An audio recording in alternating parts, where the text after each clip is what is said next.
Taylor, Gunston and Lonigan, and Mitchell starting on end right at the moment at centre half forward. So here we go, the Hawks and the Cats from the MCG. It doesn't get much better than this. And from the start, it's Stevenson winning the first tap for the Cats, straight into congestion. And it will be bounced again by umpire Brett Roseberry. Bit of pushing and shoving. Steve Johnson in there for the Cats. Jordan Lewis for Hawthorn. The bounce probably favours Hawthorn a little bit, but Stevenson did win the tap down, still inside the centre circles, off the ground by Steve Johnson. Ricochets back into the middle. Now it's a Hawthorn football. Sewell through traffic. First meaningful kick for the night, up to centre half forward, but it's Lonigan marking for the Cats. From defensive 50 comes the member side with the kick.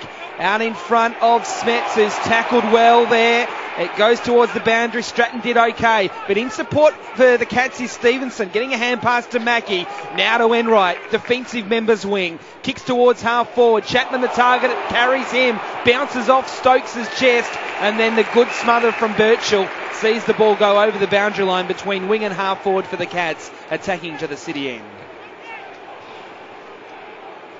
60 seconds gone, ball spun back into play. Both ruckmen more interested in each other. The umpire spotted a holding decision. It'll go Stevenson's way. And he's got it for Geelong at right half forward. Lays off a short hand pass to Selwood. Pumps it inside, attacking 50 towards right forward pocket. Johnson gathers the bouncing football, snaps around the body, and he has kicked the ripper. What a start for Geelong. A minute 35 gone on Friday night footy on Grandstand AFL, and it's the Cats, one straight 6. Hawthorn yet to score. No problems after last week's bump for Stevie J. I thought the intensity at the start, the nervousness when Stokes put the chest, but it carried beautifully through him. It was a great kick coming up out of half forward. He decked it, put it on the ground, forced it out of bounds from the throw in. Hale gave, it was a very silly free kick to go, which Stevenson gave off to Selwood. Selwood put it in the dangerous ground, and only Stevie J could do what he did. Coming across the face, gathered and did the left foot. I didn't think he was going to make it back, but she curled back in the finish. A left foot inside out torpedo snap. I'm not sure whether it gets much more difficult than that. Back in the middle with umpire Steve McBurney. The tap was to Hale of the Hawks. Whitecross coming off the square, couldn't get there first. Stevenson did for the Cats, almost got tackled without the football. Now there's a free kick, and it's going Geelong's way for holding the football. Stevenson takes the hand pass, he gives it to Selwood, who goes short to Steve Johnson. Still inside the centre square. Selwood kept running, and he marks front part of the square, plays on, gets away from Sewell, hurries a kick towards full forward, not a good kick, and Schoenmakers marks low down for the Hawks. Yeah, Sewell on Selwood just put the pressure on. Schoenmakers, that's good, isn't it? To get his body in the right spot and to outmark Hawkins first off. Terrific. Schoenmakers towards right half back. The Cats have won it again. It comes to Chapman. Chapman will send it back towards left full forward. Hawkins stretches out the right arm. Couldn't gather. Snap on goal. They've got another, the Cats. Christensen. Wowee. 2 goals in the opening 3 and a bit minutes. The Cats are 2 straight 12. Hawthorn yet to score. Yeah, look, the Geelong Football Club are up and about. Their contesting has been sensational. Their spread from the contest has been excellent. They're winning the ball across half-back. What Geelong are doing is spreading hard forward, kicking long to the hot spot, and they've got crummers hitting the front of the pack hard. It's not just the crumbing efforts by Christensen and Johnson. It's the fact that when they were in position to crumb, there was no Hawthorn player within 2 or 3 metres, David. No. Now, if they keep up that type of running intensity at the fall of the ball, they're going to cause all sorts of trouble for Hawthorn's defence. And that's Hawthorn's weakness.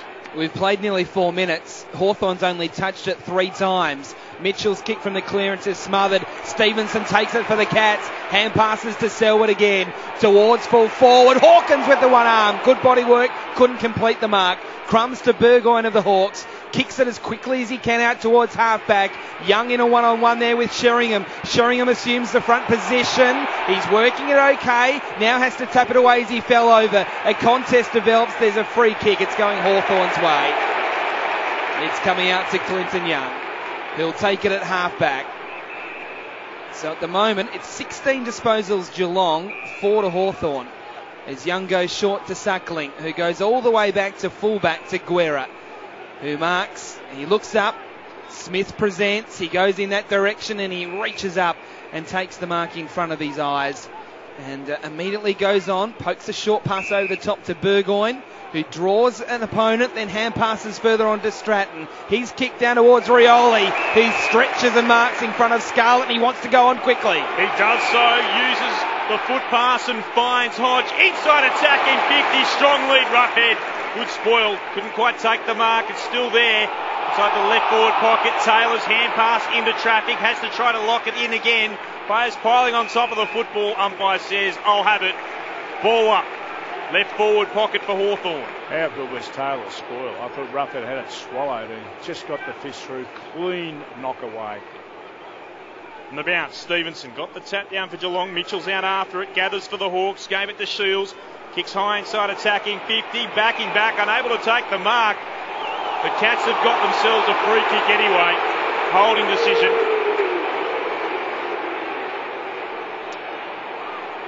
Is Scarlett playing on Rioli? Is that a match up that I saw? So Hunt. Well, he ended up on him, but Sirioli's been on ball and just slided forward now, and Sam Mitchell, I think, will come up onto the ball. Taylor Hunt went to Podsiadly at right half back. Taylor Hunt kicked towards right half forward. Defensive mark taken by Stratton. He got the free kick anyway. See, Stratton just relaxed a bit early, then he didn't go hard enough, strong enough. Ugly kick towards the logo. Burgoyne's there to clean up. Gave it on to Hale. Clever hand pass to Mitchell. Holding the ball decision. He was run down, Sewell. Strong tackle by Stevenson. It comes to Chapman. Kicks towards centre half forward. And Bartel marks just inside the centre square. He goes to full forward, and Hawkins marks in front of Schoenmakers, 45 metres out from goal on a 45-degree angle. Schoenmakers has got to get a hand. He's got to get touch on Hawkins. He's got no chance over the ground once the body gets in front of him. He's got to be with him at the start. Gave him a 3 or 4 gap and a look at the ball all over. Once again, Chris, the pressure from the Cats in the midfield created the turnover. Absolutely, and the spread forward, Hawkins leading up at the ball and midfielders sliding back into the space behind him. It's magnificent forward line movement. Tom Hawkins kicking to the city end from 45 metres. He hits it well. It's straight through the middle. He's a new man, Tom Hawkins. The Cats are 3 goals. Hawthorn yet to score after 7 minutes. It's been the contest, hasn't it, David? The tackling, the numbers at the ball, the quick movement, the spread hard forward, the repetitive leading up forward. They are in sync and they're up and about. And you always run the gauntlet as the coach because they've started Mitchell outside, want to get Sirioli up and about starting on ball. Geelong get off to a flyer. You know, that's the risk you run as a coach. It is, and Mitchell's back in now, but the gate might have already been shut. Well, 3 in a row, and if this keeps up, it's going to be hard for Hawthorn. Yeah, good night. Inside 50s, 5-1 in favour of the Cats. Bounce again to restart. Roughhead goes up, tapped it down to Mitchell. Hand pass to Roughhead. Gets a hand pass backwards. Knocked forward by White, cross towards centre half forward. Cats have got numbers then. Chiopolo did well, tapped it down. Taylor Hunt cleans up for the Cats. To Stevenson, then just punched forward by Josh Hunt into the centre square. Taking it, Gibson for the Hawks. It's now with Mitchell. Ugly kick inside attacking 50. Bounces away towards Rioli. Here's trouble. Kicks around the body towards the goal square. Scarlett got a fist in there. Lonergan cleans up for Geelong. Finds Enright by hand. Sweeping hand pass to Selwood. Hurry kick towards right half back. Stratton marks for the Hawks. He'll put it back into attack. Goes across half forward. Finds Mitchell. Mitchell steps forward. Short pass inside attacking 50. Mark not taken. Lewis put it down. Tries to gather again. Set upon by 2 Cats. Scarlett was in there as well. Caught for holding the ball. It comes out instead. Goes towards the boundary line. Mitchell's got it. Got originally from Gunston. Umpires spotted the ball just over the boundary line. It was oh so close. Gee whiz. Well, he couldn't see through Mitchell. I don't know whether somebody further up gave the call, but we were in the same position as the umpire. The umpire couldn't see whether Mitchell had actually taken it out. To me, it looked down the line. It looked an unbelievably clever hand pass. Mitchell up to 6 disposals, thrown in. One down by Roughhead to the front. Going through with Smets without the football. Selwood, though, hand pass to Duncan. Duncan up towards Bartel. In fact, it's Stokes has taken the mark. He kicks on towards Hawkins in the pocket, running back with a flight. He can't keep it in. It's gone out of bounds for a throw in 45 metres around from Geelong's goal. so much cleaner, Chris, aren't they? Geelong in their handling, aerial, 79% efficiency to 65. Geelong's way early. Just terrific. It's really usually first the other class. way around involving Hawthorn. Yep. Podsiadly jumps over the top, wins the tap down. Bartel somehow gets a hand pass towards Johnson. Initially fumbled. Still got a hand pass away to Podsiadly. Now to Smets. Through traffic. Wants to give the hand pass. Does to Steve Johnson. Kicks to the top of the square. It's almost a mark. But it's gone over for a behind. 10 minutes gone. Nearly a mark to Hawkins again on the goal line. But it is Geelong 3-1-19. Hawthorn yet to score. Selwood and Mitchell, 6 possessions each. The cream rising to the top early. And that efficiency with kicking, it's not just about the poor kicking, it's about Hawthorn haven't had many kicks where they can share the ball around like they usually do.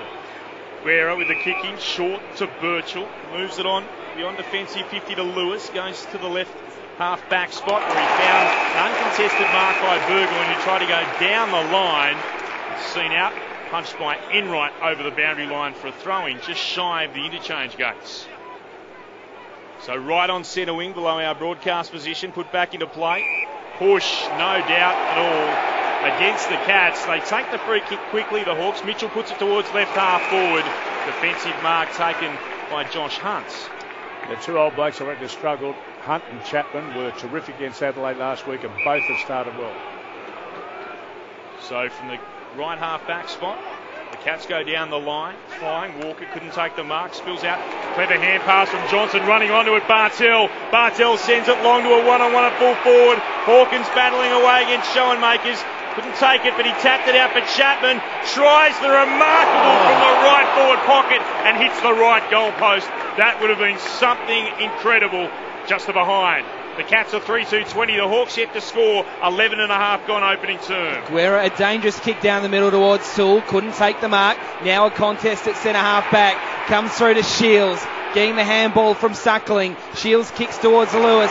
Great spoil from Scarlett. He's bashed it out to the southern wing to Mackie. Mackie back inside the 50 for the Cats. Over Christensen's head. Hawkins taps it further forward towards Duncan. Couldn't run onto the footy. There'll be a bounce, 40 out from Geelong's goal.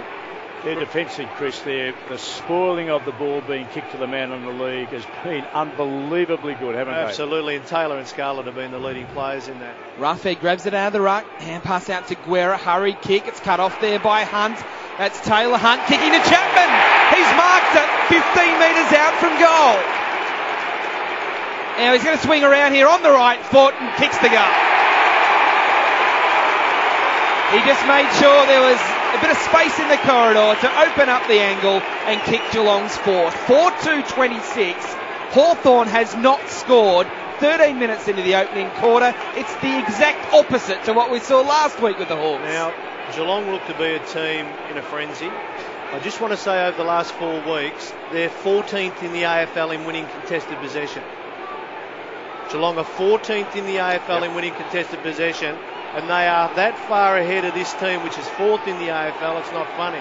And the bloke that'll be loving this is the plasterer in the coach for the coach's box, because the way things are going, Al's going to do a double-handed kick, the whole karate, kung fu, Bruce Lee special. Roughhead watched it drop past him from the centre bounce, was able to gather for the Hawks, went inside attacking 50, and able to take the mark again. Lewis, Scarlett cleans up for the Cats. On to Kelly's centre wing, kicks inside the centre square, running with the football. Johnson marks in the attacking corner of the square, puts it inside the forward 50, leading out. Juggled mark, dropped by Christensen. The Cats missed their chance. It came out to Roughhead. Got it on in turn to Gibson, kicks the Hawks towards centre wing. The spoil at the back of a pack came from Enright. Ball towards the boundary line. It's over for a throw-in. Left half back for Hawthorn, who, a bit like Boris Johnson, are stuck with nowhere to go. Geelong are 4-2-26. The Hawks yet to score. 14 gone opening turn. Thrown in between wing and half forward for the Cats members side. Stevenson winning the tap. Steve Johnson got a lot of space here. In fact, he even takes a bounce. Kicks to full forward. Podsiadly in front. Spoil from Gibson at the front of the pack. Guerra's first there. Tackle comes from Chapman, but it's high. Now, Hawthorn are a shambles, David. They had one short at that clearance in their back half, and Hawthorn had an extra forward. And that forward just ran off to get the number up around the midfield. They're in a shambles all over the place right now. Guerra decides to go the southern side. Gunston on about 100-metre lead takes the mark, but he is at half-back. He'll kick to the wing. He wants Hale. Selwood comes late and affects the spoil. Christensen with the crumbs. Inboard hand pass back to Selwood. To Duncan. He marks it 60 metres out from goal. I thought he was going to wheel onto his right straight away. He decides to go back and have a look. And just chip short to Taylor Hunt. And he has marked all alone 45 metres out from goal. I can count 1, 2, 3, 4, 5, 6 Hawthorn players who are nowhere near an opponent. Just he's given the handball. It's gone long, very long. It's a goal to Duncan. It was the set play. Taylor Hunt wasn't confident. He saw a teammate that was. And it's 5 to the Cats. 5-2-32 to no score after 15 minutes. Well, that's the difference in tuning in. We could see that happening. Almost a designated kick received. Hawthorn stood round and watched it happen, and then they started to point at each other as to who was responsible for that player. It's not a good look right at this moment for the Hawthorn Football Club. Well, they're going to lose by the amount that we thought Hawthorn were going to win by. Yep. Look, credit to Geelong. They've been brilliant at the things that count most in a footy match. The 4x100 relay team, the weapons of mass destruction, had a bad one, and that's what we're seeing out here with Hawthorn at the moment. It's an incredible start for the Cats. Either Ruckman got a telling touch. Cyril Rioli said, I'll have it. Kick the Hawks long. Inside attacking 50. Ball out to bounce. Slapped out by Hodge in the left forward pocket. Gunston gathers. Hand passes to Hodge. Tries to go around the body. The ball was touched. He kicked from the left forward pocket and it bounced into the left hand behind post. Throw in. Deep into attack. Hawks have not scored. 16 minutes gone. Hale front position down to Sewell. Got a hand pass back to Hodge. Quick hand pass to Young. He lost it. Ball spills to ground. Cats try to get away with it through Kelly. Got a hand pass away to Stokes. Stokes the clearing kick towards centre wing. Stratton back for the Hawks. Got a fist to it. Onto it quickly. Christensen explodes onto the football. Hand pass. Bounces old Podsiadly. Had to wait. Awkward bounce for him. Hawks with a chance to clean up. Stratton gathers. Loses possession under real pressure. Christensen again. Hand pass across half forward. Now to Stokes. Long to a one-on-one at full forward. Stretching. Unable to take it. Smets. Burgoyne cleans up for the Hawks to Mitchell. Left back pocket. Goes on a short run, by hand again, now with Burgoyne who goes into the centre square. Burgoyne was really good there, and now the Hawks on the build. Rioli from the middle, kicks towards full forward Lewis, a lovely little touch on to Bruce, and Hawthorn finally on the board as he runs into the goal square and kicks it into the second tier of the southern stand. Well, you say, it's well earned, some terrific work. Mitchell got under real pressure around centre half back. He had, I reckon, 4 different looks, walking back and sideways with the ball to try and find a way out of it. I couldn't see from here, I couldn't see how. He found the way out by a little lateral kick, and eventually they got the bloke over the top and running at goal, and it was a terrific finish for the work that was done. Mitchell started that under enormous duress in the bird half to get the first little one away to start the sequence to go forward. Fantastic work. And Burgoyne got the punch in, Chris, and then set it up with a kick to the middle. That was good footy. Yeah, look, if Hawthorn can come back from this, it's one of the great wins of the season for them because they were getting hammered. The margin is now 26 points. It's in favour of the Cats. 18 gone opening term. Stevenson went early, got the tap down though, gathered it himself. Hand pass to the Cats to Kelly. Nicely worked. Geelong go forward through Mackie. Inside the attacking 50. No mark in a big pack. It spills out to Selwood. Cats have got it again. Comes to Smets. Hand passes to Stevenson. Kicks towards the left forward pocket. Hawkins watches the ball bounce by him. Tries to turn. Stratton got there first. He's tackled over the boundary line by Walker. Throwing deep in the left forward pocket for the Cats. It's an intensity that Cats started with last week too, and it fell away as the game went. They were able to regenerate it later in the quarter, so not out of it. Hale wins the tap to Birchall. Hand pass to Sewell. Quick kick back towards the middle. 2 Cats there, and it's a juggling mark taken by Lonigan. Inside the centre square. He wants to play on, gets a little jittery, and his kick is not good in the middle. Hunt couldn't take the mark, but it's okay. Enright's there in support. Hand pass to Taylor. Little iffy hand pass, bounces okay to Scarlett. Short kick is a good kick. Steve Johnson marks just inside the centre square. He's telling his teammates, I'm just going to settle things down. I'm going to try something creative. And it's a little hand pass over the top to Scarlett. Scarlett kicks to Chapman, low down, got it on the chest. On the lead, 35 metres out from goal, just right of centre. I suppose they knew what they were doing. I had no idea what Johnson was doing. I think Scarlett sort of knew that he might be a lateral use with a hand over the top, etc. And he delivered it, and Chapman's on the lead in front. Chapman's playing good football right at the moment. The decision-making and execution under pressure has just been superb. I love our game played like this. Paul Chapman has already kicked one, kicking to the city end from 40 metres out. This is what he does best. He's got 2 of them. And the Cats have got 6 of them. 6-2, 38 Geelong. Hawthorn 1 straight 6. We just tick into time on of the first term here at the MCG. It's like the team wearing blue and white hoops have won 3 of the last 5 premierships. No, it certainly looks that way. And look, that was a very good finish of Paul Chapman's. But the kick inside 50 from Matthew Scarlett was an outstanding kick. And the reason it was an outstanding kick, because he disguised the kick. The ball was handballed to him from Steve Johnson. He looks up. Defenders think he's going to get long. There's nothing on short. He actually waits the kick into a position before Paul Chapman got there.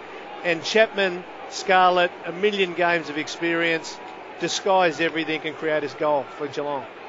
Hale won the tap down for the Hawks. Sewell overran it. Mitchell clever, just slapped it along the ground, gave it to Rioli, then to Hale, long to fall forward in front. Taylor won it down for the Cats. Good defence from Harry. Found Mackey, goes beyond defensive 50, and it's marked at left half back. Cats with a chance to call things down. Sheringham back to Josh Hunt, marks at left fullback. Looks for an option. Nothing short presents itself, so he'll kick long to the wing. In front, Mackey couldn't take the mark. It spills down. Smets is there to clean up. Hand pass, a clever one. Sheringham with it once more. Takes a bounce, goes past centre wing. Hand passes again. Now to Christensen. Kicks into the left forward pocket. Chapman! He was in the right spot. And the pass was spot on. Now he'll do a Johnson kick here. This will be interesting. This is the kick that will be remembered and named after the player.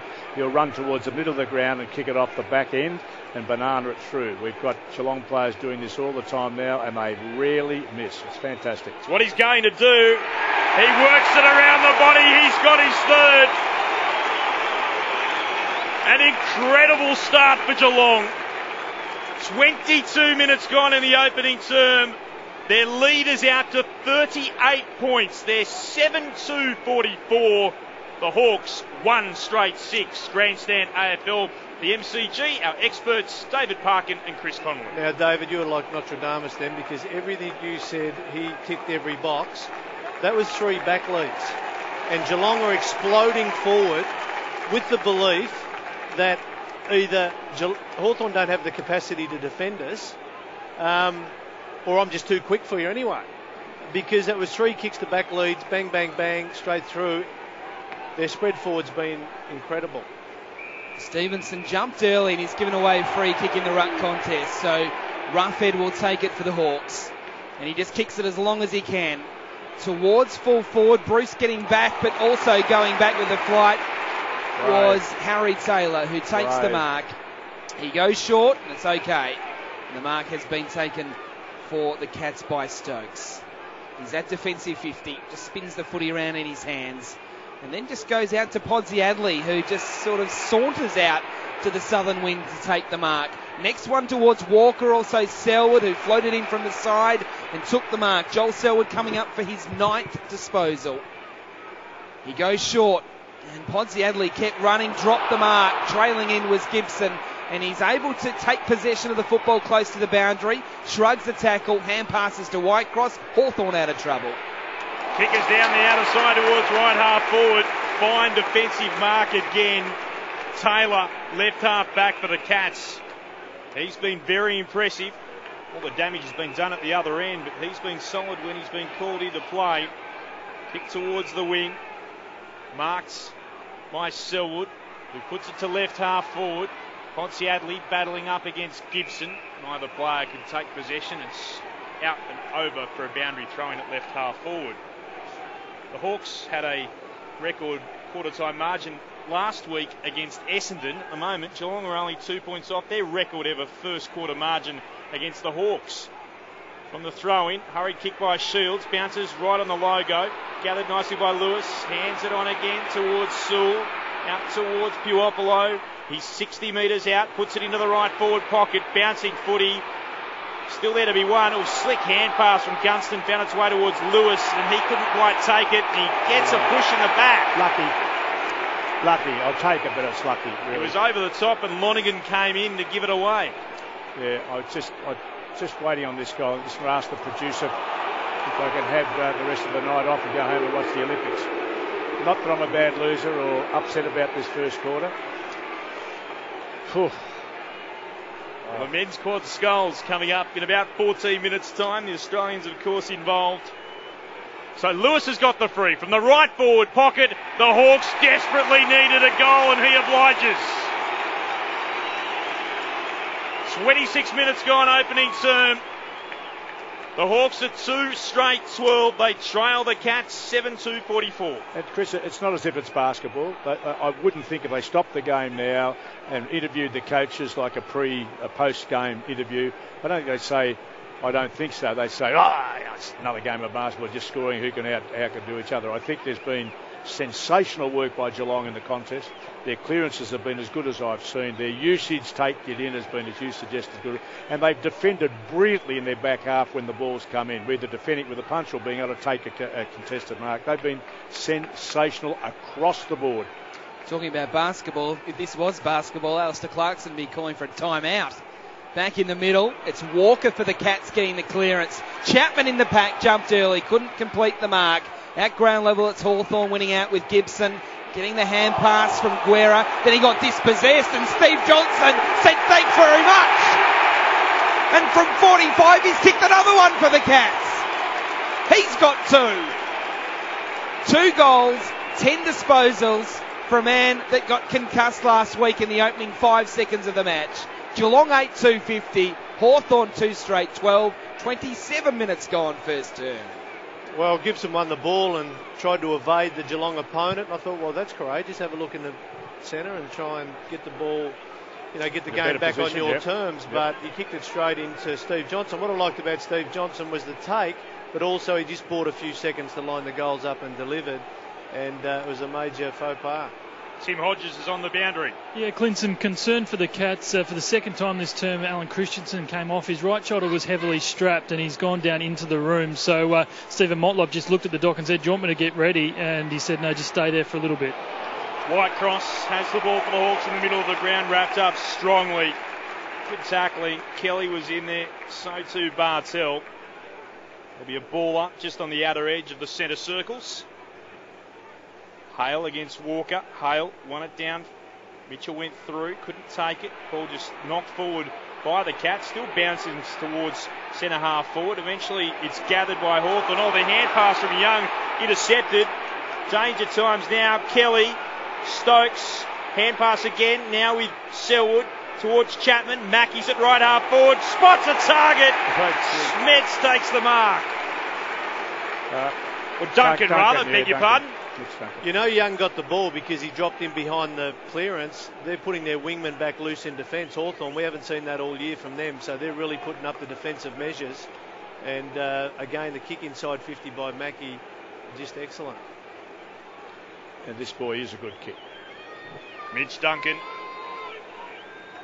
averages a goal a game, kicks on its way. He keeps that record intact. Who would have thought, as we approach quarter time, that it would be Geelong leading by 44 points, 9-2-56 to the Hawks, 2 straight 12. David, back in 2008 against Melbourne, it was our first game against Geelong here on a Friday night at the MCG, and Geelong kicked 10 in the first quarter. They can hit the scoreboard when they're up and about. There is some alarming statistics here. The tackles at the moment, Geelong 17, Hawthorn 6. Inside 50, 17-9 Geelong's way. Disposals 96-74 Geelong's way. Efficiency 85% Geelong, 68% Hawthorn. It's almost the perfect quarter from the Cats. From the restart, it's another clearance to Kelly, who on the bounce gets it to Smeds, who kicks the full forward. Shoemakers drops the mark. Guerra came in for the Hawks in support, weaves through traffic, snaps it round his body, looking for the boundary and finding it. And the umpire, McBurney, says throw it in. Extraordinary football. Still a chance, really, for the Cats to kick that 10th goal. Thrown in between wing and half forward for the Cats. To the back, it's a free kick to Geelong. It's coming back from a ruck situation. It's going to be taken by Stevenson, who kicks to the pocket. Podsiadly or Hawkins. Podsiadly's got it! 1-on-1 against Gibson. He was too strong, and he took it on his chest in the end once he outbodied Gibson in the contest. He's 40 metres out from goal, if that, in the right forward pocket. Christensen comes back on for the second time with lots of tape around his right shoulder, but all eyes on Podsiadly. 30 minutes gone in the opening term. Podsiadly is one of the Cats that hasn't kicked a goal. Starts his approach now. A very deliberate approach. Kick on its way. It's leaking left, and it misses. And they miss out on that chance for a 10th goal. Geelong 9-3-57. Hawthorn 2 straight 12. 31 minutes now on the clock. Still remarkable from Geelong. Just remarkable. Guerra with the kicking. Finds Hodge, right back pocket for Hawthorn. Towards the wing. Lewis came from behind in front, and seeing it over the boundary line was Enright. Throwing it left half forward for the Cats.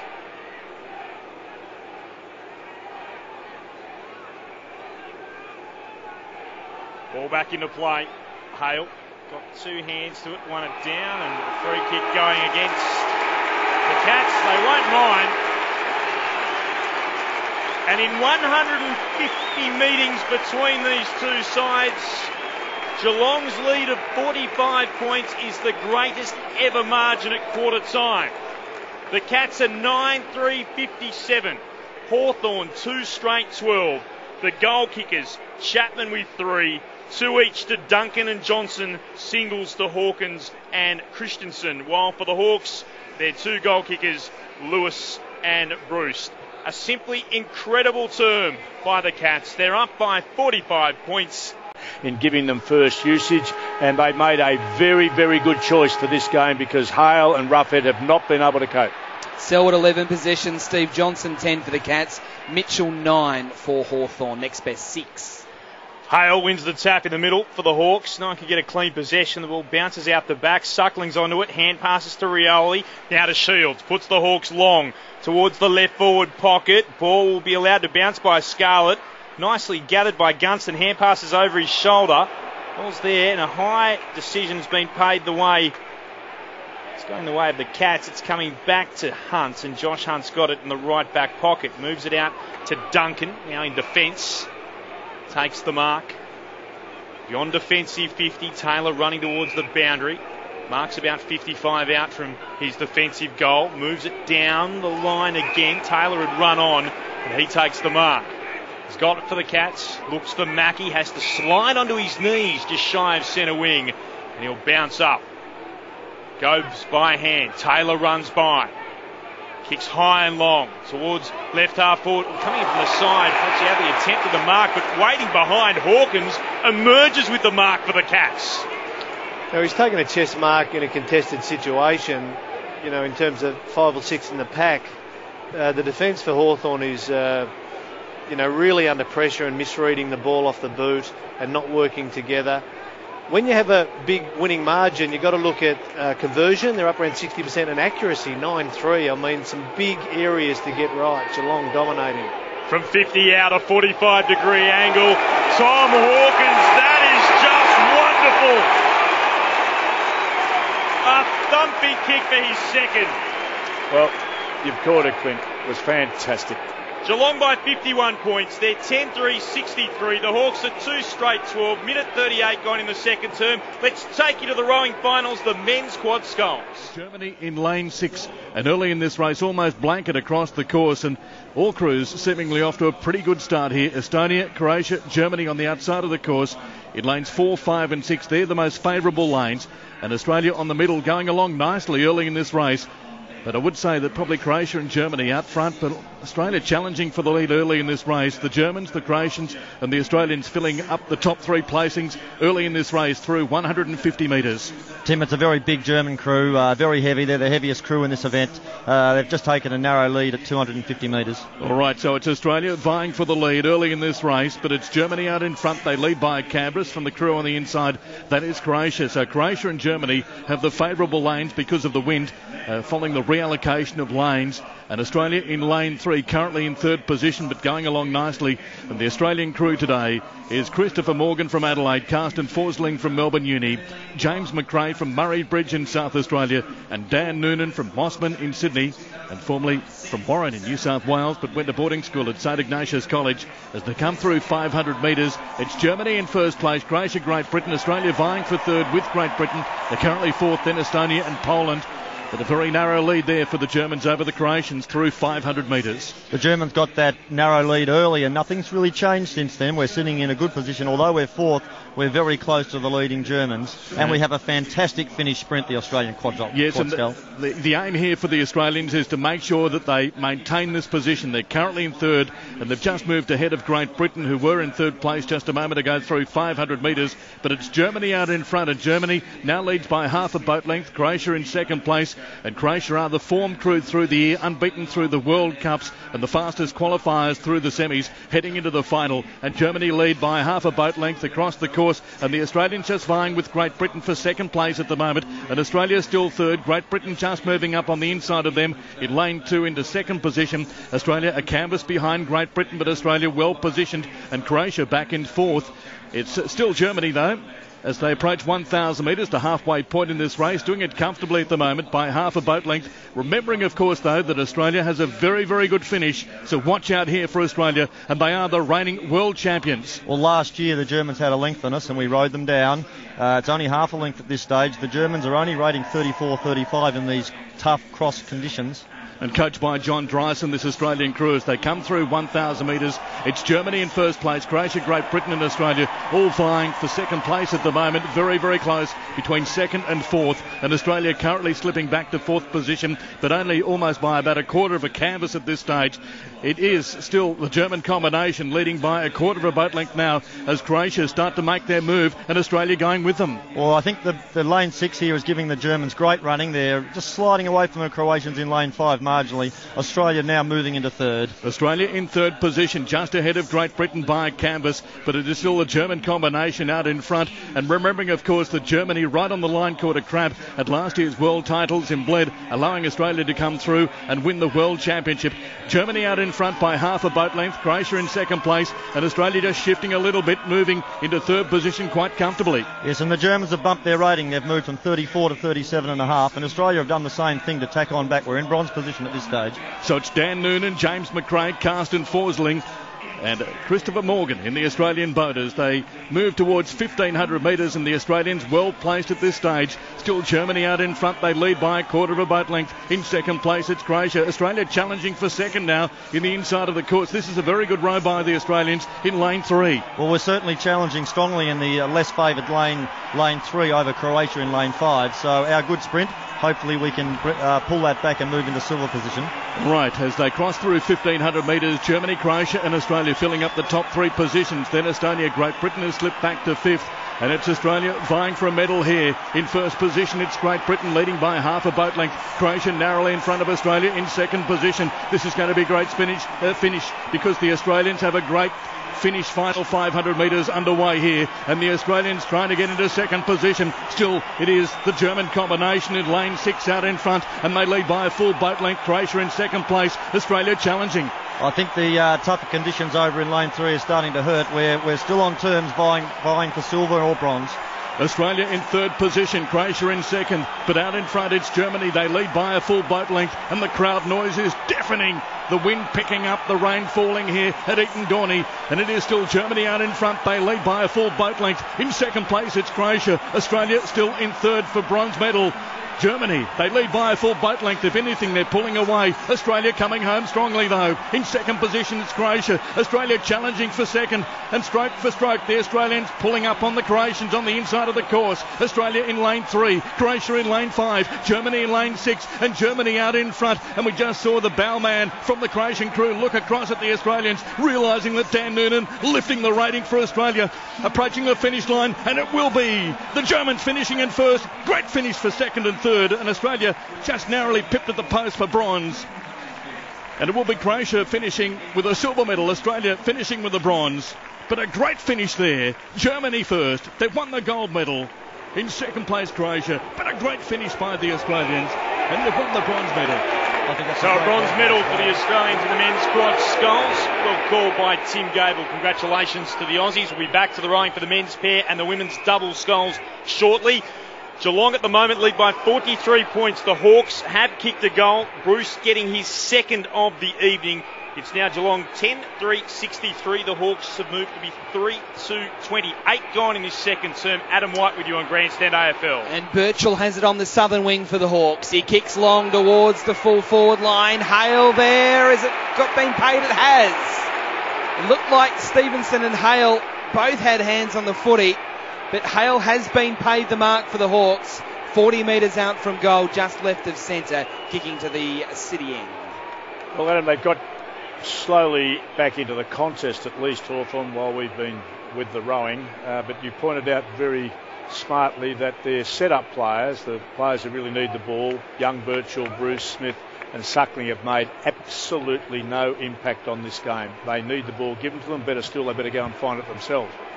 Hale at the 9-minute mark of the second term, trying to get 2 in a row for the Hawks.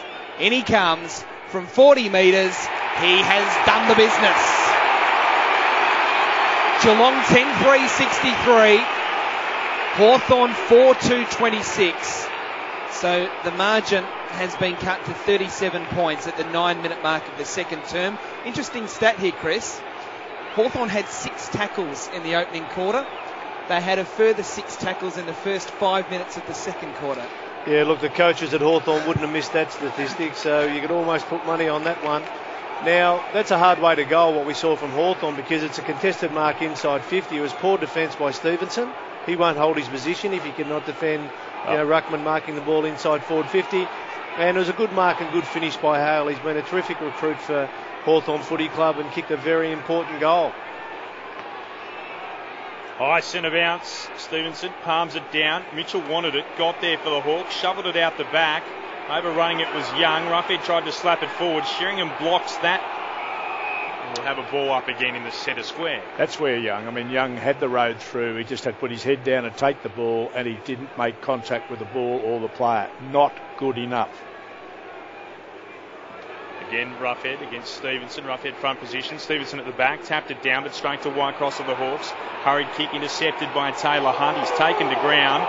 Players pile around him. Umpire lurks, but then says, no, another ball up. And they shouldn't do. I mean, the bloke who's making the play like that should give me every opportunity. I'm sick and tired of being knocked off in those circumstances. Right decision, umpire. Well done. Good bounce too. Once more. Stevenson wins it down, but it's to ground. Knocked forward for the Hawks. Puopolo was tackled. Ball spilled free. Sheringham gathers for the Cats. Hand pass to Selwood. Now to Kelly. Kelly tackled. Holding the ball.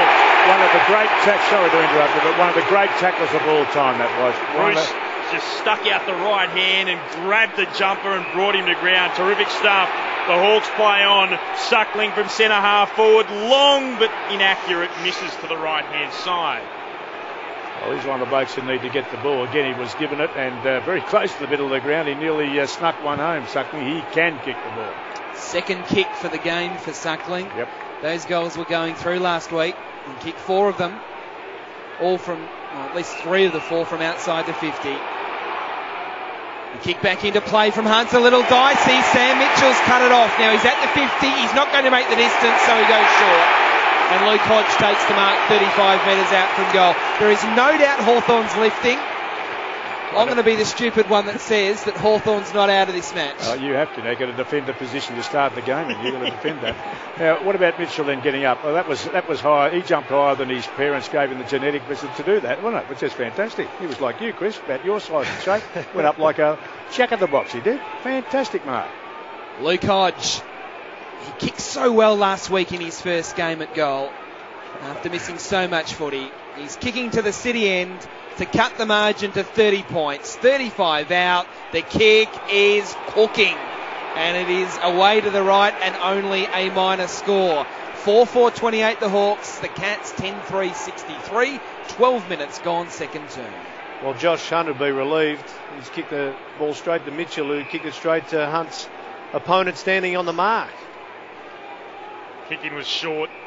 Found Lonergan, left full back.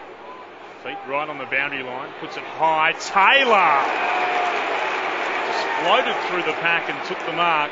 High up above his head at left half back. About 5 metres in from the boundary.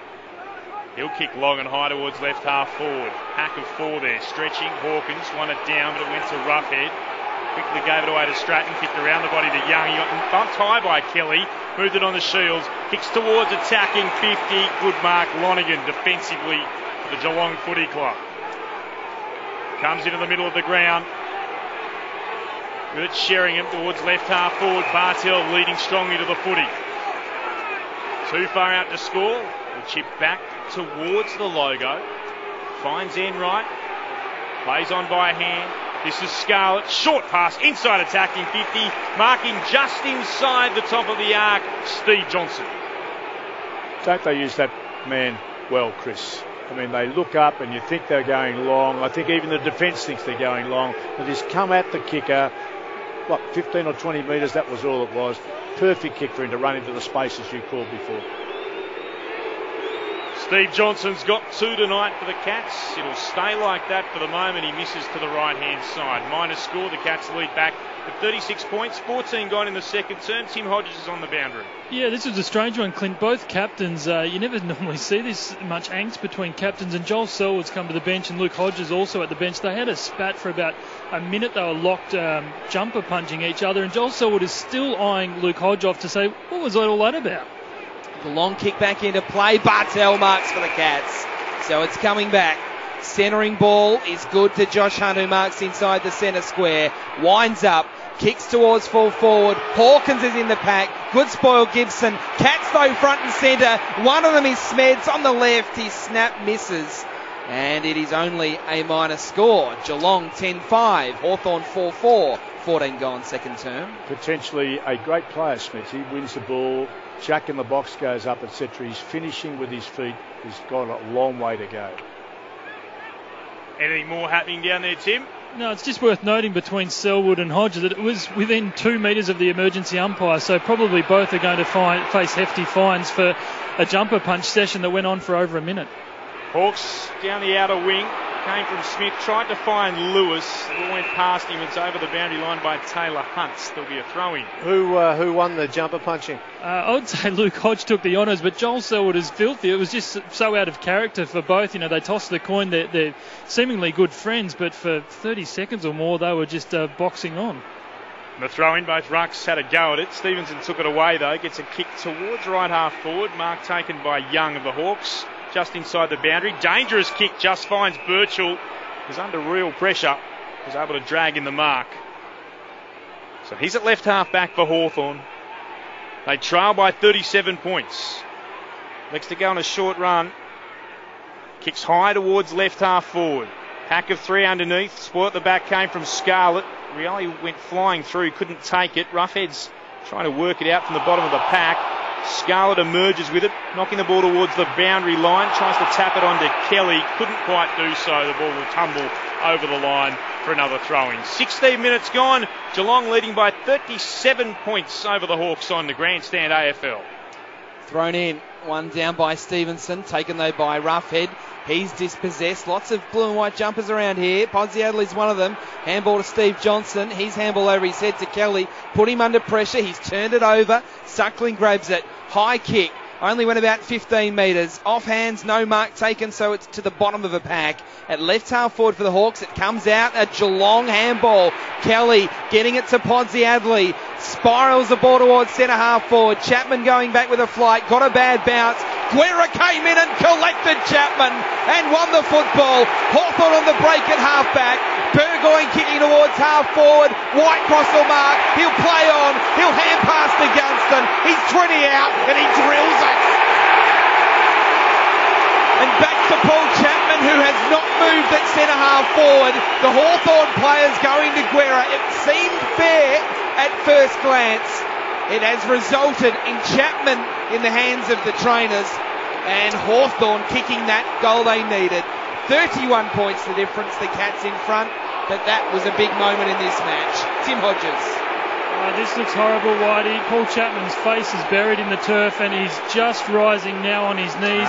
The stretcher is on the boundary. The Cats doctors are ready to run on with the stretcher. They're now deciding he's okay. He's up on his feet. The stretcher is going back. But that was a scary moment. Paul Chapman on his feet now, which is good news because that looked really, really bad. And he's now running off unassisted.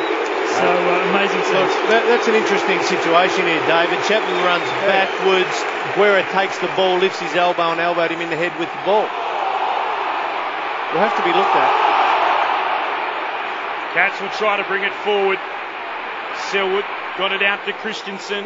Kicks into the right forward pocket. Stokes in front of Burgoyne. Stokes gathers. Ball held to him. He could be in trouble.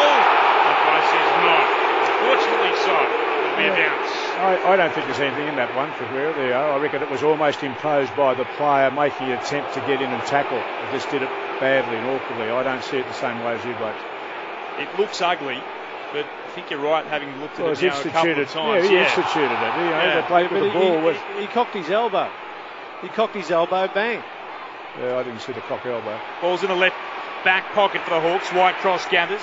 Kicks towards the wing. Gunston couldn't take it. Socket along the ground by Rioli. It's bouncing. Bruce tried to tap it to himself to keep it in. It was inventive, but it didn't quite work. Throw in centre wing. It's fired up this game after an amazing start by the Cats. The lead is now 31 points. The Hawks trying to fight their way back into it. Johnson gets a hand pass away. Hawks have got numbers. Scarlett forced to do a strong tackle just forward of centre wing. Ball's been locked in. It'll be a bounce climbing up off the deck. Last man up was Bruce. Worth noting that the Hawks are the very best team in second terms this season. They won 16 of 17 second quarters as Whitecross punches it forward. Back there, Mackie. He'll gather for the Cats at right half back. Short hand pass to Scarlett. Hurried kick up in the air. Johnson set a task. Birchall with him, bouncing footy. Johnson couldn't take it. Birchall could. Puts it back inside the attacking 50. Taylor in front. Couldn't take the mark for the Cats. Knocked it out though. Came to Christensen, back to Scarlett. He'll clear towards the outer wing. He does, and it's through the pack. And it's a 4-on-1 situation here Geelong's way. Steve Johnson's the one that collects it. Kicks to the 50. Bartel marks. Plays on. Hand pass to Podsiadly. Onto his left. Terrific smother. Terrific smother, but still maybe a chance for the Cats. Stokes handball missed the target. Birchall came through. You can feel the Hawks lifting. In defence, Sewell. Kick has to be precise, and it is to Gunston. The MCG is alive at the moment because most of them are Hawthorn supporters. They sense the Hawks lifting. Out to half back. Taylor with a good spoil. Taylor Hunt with a hand pass to Josh Hunt. To Harry Taylor. All handballs. Now to Christensen. To Taylor Hunt. Birchall gets him holding the ball. Hawthorn getting angry, and I wonder whether this might be turned over here. Well, it should have been turned over. The umpire was right. Should have been turned. It's okay. No, well, they didn't, but they should have. That was silly, Birchall. Silly. I'm amazed that the umpire didn't take it off and give it to his opponent. Slung him into the ground. Well, it's starting to get spiteful, and if he had paid the free kick, everyone would have thought, well, it was well deserved. Chris Scott was firing up in the box as well. So the kick is towards right half back, and it finds Mitchell. Mitchell for the Hawks, back into the middle of the ground. Suckling marks uncontested. Spears the pass. Whitecross drops the mark he should have taken. Scarlett taps it out for the Cats. Finds Bartel. He gathers, spots a teammate for Ian Stokes. He's forward of centre wing. Hand pass to the runner, Johnson. Tries to sell the dummy. Got eventually around Schoenmakers. Gave it back to Stokes. Kicks inside, attacking 50, bouncing ball. Smets couldn't take it. I reckon he got hurt too. Then for a moment he's down. Ball still there. Mitchell gets the hand pass away. That was magnificent to Schoenmakers. Finds Young running by. Young kicking long inside the 450. Rioli battling. Rioli still going. Rioli, this will be something incredible. Rioli! Enright. No, 1 point. Oh, he's just missed. He just absolutely destroyed Enright but couldn't make it count. Let's go to the rowing, the men's pair called by Tim Gable.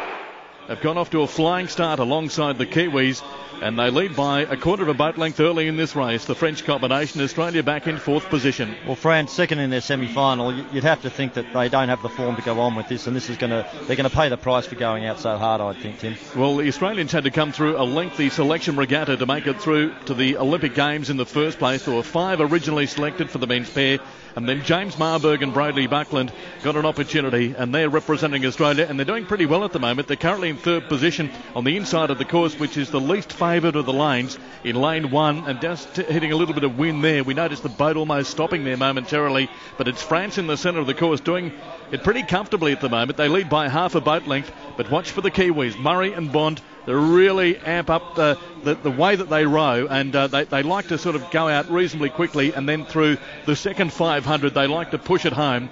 And through 500 metres, it is France leading by a quarter of a boat length. Back in second place, it's Murray and Bond from New Zealand, only 0.3 of a second back in second position. And the Australians are currently third in the final of the men's pair here at Eton Dorney through 500 metres. Tim, I'd expect the New Zealanders to forge ahead in the second 500 here. They'll come down the whole course at a very high rating. They've got such fitness and physiological excellence that they can keep that up the whole journey. Our boys, Buckland and Marburg, have come out quite well in the least favoured lane over in lane 1. Well, they're currently in 3rd position, Australia. It is Great Britain just moving up on Australia, but New Zealand and the crew in lane 4, France, really going toe for toe at the moment. And just had a quick glance there, did Eric Murray across and see where exactly France was. And now they're really ramping it up now, as I mentioned, through this second 500. That's where they like to make a statement. And back to the rowing in a moment inside the aquatic centre. The men have hopped into the pool for the medley relay. Australia here, Hayden Stokel, Brenton Rickard, Matt Target.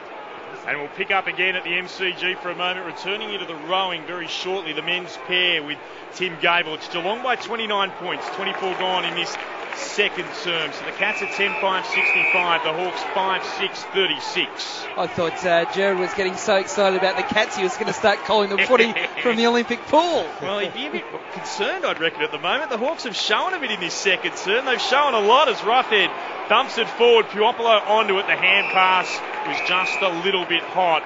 Whitecross couldn't drag it in. It's over for a boundary throw-in just forward of the wing.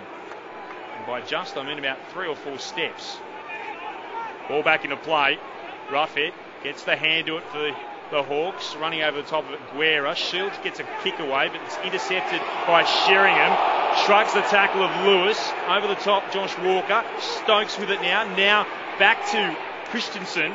He got it originally from Selwood. Kicks high up in the air. Oh, Duncan flew. Couldn't take the mark. It spills down. Goes inside attacking 50. The kick rather from Duncan, I beg your pardon. Into the left forward pocket. Hawkins. Has he kept it in? Umpire says he has. He keeps going. He was hard up against the boundary. Hand pass to Podsiadley. Got it between 2. Came back to Stokes. Snap on goal from Hawkins. Will bounce and tumble across the boundary line rather, just to the right of the behind post. They've only kicked 1 goal, Geelong, so they need to get one before half time. Another one.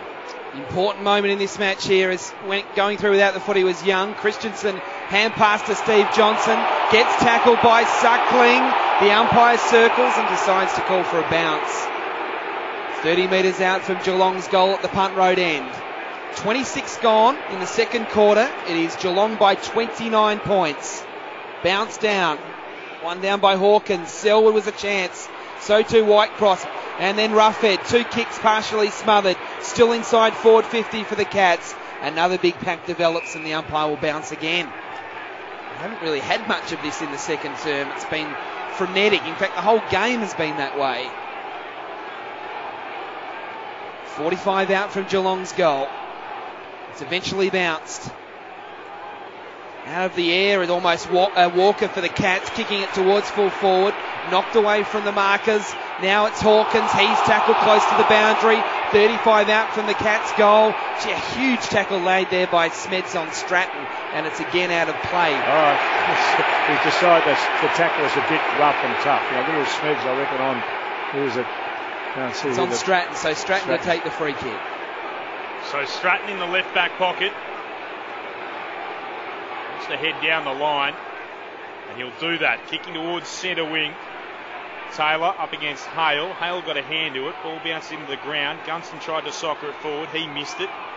Josh Hunt tries to pick it up. Was tackled. Lost possession as well. More players surrounding the footy. Tough in there. Yeah. Oh, tough. We've got to, I think one of the rule changes has to be to stop these and get it up as quickly as you can. From the back, the umpire says, I'll have it. Flying up, Hale. He's almost third man up, really. Tapped it down. Whitecross gathers, gave it out to Hale. Umpire spotted a free kick. High is the decision. It's going the way of Whitecross. And that's the other option. Even if they're close to be a free kick to you. Spot the free kick. Whitecross moves it to Smith. Goes back to Birchall, standing on the defensive edge of the centre square for the Hawks, who trail by 29 points, 27 gone second term. Now they work the loose man, the Hawks, onto the southern side with Roughhead. Now over the top to Mitchell with a handball. Mitchell collects on the bounce, and on his left, kicks to full forward. Rio has taken a fantastic mark, Cyril. 30 metres out from goal, if that. Almost straight in front. How good. He wasn't almost really entitled to mark that because it looked like it was Hodges, and Cyril said, no, I'm taking that one. But he went backwards first, sideways second, and then into the air third. And more importantly, he kicks the goal. And Hawthorn has kicked the last four. They are back in this match. Geelong 10-5-65.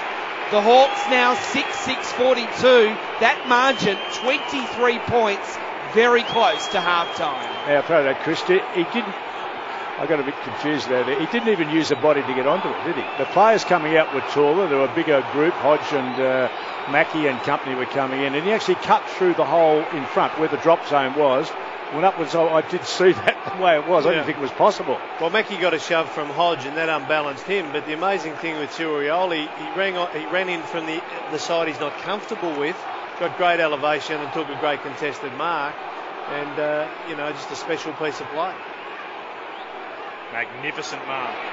Tap down, the Hawks will go forward again. They want it down to Mitchell. Rioli involved once more. Long inside the forward 50.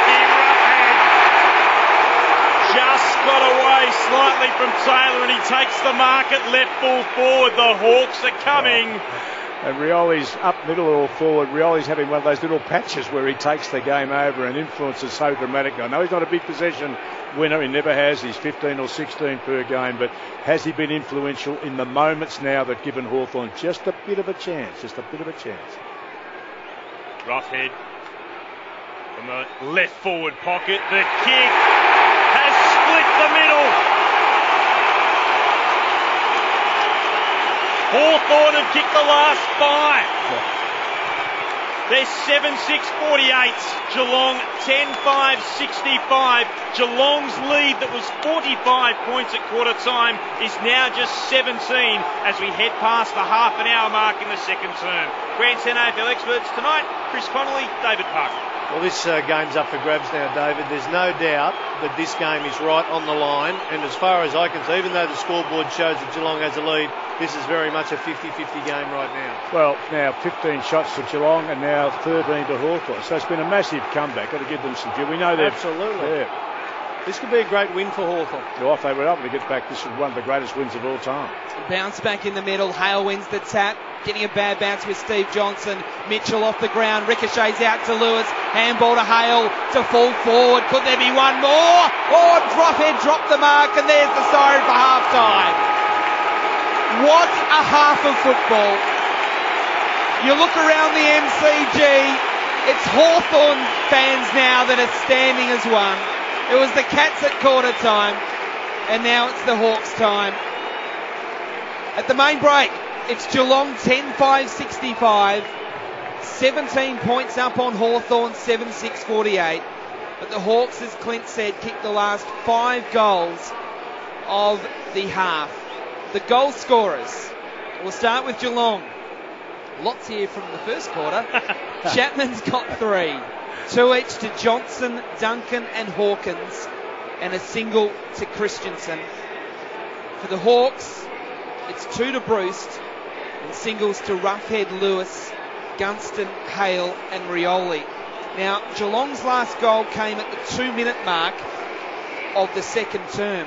So at the 2-minute mark of the second quarter, Geelong had kicked 10 goals, yet we're talking about this game being a 50-50 contest at half-time. We love Geelong and Hawthorn games. I just love it. It's fantastic. It was a 51-point lead at that second minute mark. Was it? Yeah, because it was 45 at quarter time plus that. Back to 17 now. And I'm not sure, you'd be smarter than I couldn't predict. When White Cross dropped that mark, I thought they're really pushing hard. They just need to be clean and crisp. White Cross dropped the mark. It was kicked in inside 50 there. The worst part of that was that he lay on the ground for about 3 minutes afterwards, so disappointed with the action he's got. His opponent plus 3 others ran off, and I thought, sadly, it's a couple of individual efforts like that. Young's run through the middle at a crucial time in the game where he neither took the ball or took the bloke. And you think that those things will say, they say a lot to your teammates as well as saying things to yourself, but they say a lot to the opposition as well because they see all what we see. So it's been an incredible turnaround. It's been a ferocious, that quarter was just unbelievable, wasn't it? When the frenetic nature of it and the physicality, we haven't had it off the ground. We have the captains of both sides getting into it off the ground. They wanted to continue the fight when they're on the bench and jumper punching each other, so we heard from Tim down below. This is pretty serious business when you come to represent Geelong, you represent Hawthorn in these games, and whilst the continuity of the 9 wins that they've had, there's been such a small margin each time, Chris, that both get a bit of a snip and think they can. Hawthorn are at least at the stage now where they must be believing that they've at least turned it round to give themselves a reasonable chance of getting to them and maybe even passing them.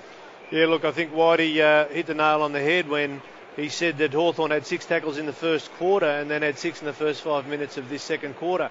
What I like so much about Hawthorn is that they did it in an environment that they haven't played in much and they're probably not comfortable with. It was just complete grunt. It was win the contested possession, get the ball deep inside 50, try and crumb, take a mark, get numbers to the ball and try and grunt out some goals. We never saw, the free-flowing play of Hawthorn that we've seen in the last month where they horseshoe it around the back line, they zigzag it through the midfield, they spot up guys inside 50. They had to work for every single goal they got, and that was impressive. And they wanted to put a physical mark on this. Guerra knocks out Chapman, Hodges like Muhammad Ali down there with Selwood, Birchall's running around like he's Joe Fraser. They were trying to just change the playing environment, and they did, and were able to get an ascendancy on the ball, 11 shots to 3 in that quarter. Parko, just some key stats. Yep. Well, look at the second quarter here. I mentioned at quarter time about how Hawthorn had 6 tackles, and then they had 6 tackles in the first 5 minutes of the second term. They ended up having, Hawthorn, 27 tackles for the quarter. So that's 32 now versus 36. That's an incredible turnaround, isn't it? Amazing turnaround. Inside 50s, 14-7 Hawthorn's way. Clearances were 12-6. Even free kicks 7-2. And Hawthorn tidied up its efficiency to 71%. Geelong's dropped to 67 from 84. So it just shows the tackle pressure and defensive pressure change. So there's some of the stats just from the second term. And we talk about, remember the famous Mick Malthouse press conference when the journalist asked him, had Collingwood come to play? Well, the question could be asked about Hawthorn, considering you look at those stats at half-time. It still is a lead of 17 points to the Cats, though. Yeah, look, and the amazing thing is this trend that's happened from first quarter to second quarter doesn't usually happen in AFL footy, so who knows? This game's up for grabs. We'll get an update from Tim Hodges at the first stoppage on Paul Chapman. We start the second half with a kick to Kelly under pressure, a bouncing footy towards centre half forward. Smets went without the footy. Charging through was Duncan. Got a hand pass to Selwood. Kick partially smothered. Bounces off Gibson's chest. Podsiadly goes in hard. Hand passes to Chapman, who's crashed to the ground. Burgoyne dispossessed for the Hawks. Stokes there. Chapman there. All little hand passes under pressure. Spills out towards Roughhead, who got tackled high. bit lucky. I mean, the umpire needed to do something then, and it was actually Young. In fact, and it's that's Young, a good thing for Young to do that. He drew his hand. He head-butted the bloke and went in, and the umpire was a bit lenient there. I think he got the free kick himself. Players crashing in from all sorts of different angles, and it's Young to get the kick out towards the members' wing. He wants Hale. Pokes out towards Hodge. Hand pass under pressure back towards Hale. It trickles out of bounds. Very close to where Tim Hodges is. Whitey, just an update on Paul Chapman. We had Olympic commitments when he came off. He had his jaw checked by doctors. He was also spoken to extensively. It wasn't a concussion test, more just to make sure he was okay after that nasty bump in the second term. And just an update on Brent Guerra as Luke Hodge kicks towards me. Just made the boundary line for a throw-in. Brent Guerra, he'll either get no weeks and be found not guilty, and if he is found guilty, he has a dreadful record, so he's going to be set for an extensive time on the sidelines again for the second time this year. And the throw-in, third man up and punching it forward was Hodge for the Hawks. Scooped on by Gunston, kicks around the body. Oh, how on earth did Roughhead drop the mark? He got his hands to it. Not sure there was a spoil in there. He was able to regather though. Gave it on to Lewis. Lewis breaks the tackle, kicks towards goal, and he misses. Tightish angle, but you would have expected him to do better. Missing across the face, a minor score. Geelong's lead now just 16 points. He was like Greg Inglis, the way he just kept shrugging tackles. The Cats attack down the southern side. Duncan marks defensive wing. His next kick down the line to Podsiadly, who marks. The Cats now trying to get their energy back. The kick towards half forward. Hawkins loses Gibson on this occasion. Can't take the mark. Hawthorn with the ball now. The handball comes out from Burgoyne towards Birchall. Getting the hand pass to Young. Young's kick a little dicey, and in fact it's not a good kick at all. Duncan marks for the Cats. Two good kicks out from goal on the southern side. There are a lot of numbers ahead of him. Oh, Mackey's got loose, and Mackey's marked it in the corridor, just 30 metres out from goal straight in front. Same defensive issues we saw in the first term. Oh, and he not only stood there waving to his mate and carrying on and jumping like a jumping windmill, everybody could see it. Mates, Blake with the ball, and every Hawthorn player, again, no one decided that he was their responsibility. Lewis missed at one end. Mackey doesn't miss at the other. Sneaks it in. And the Cats, they needed that.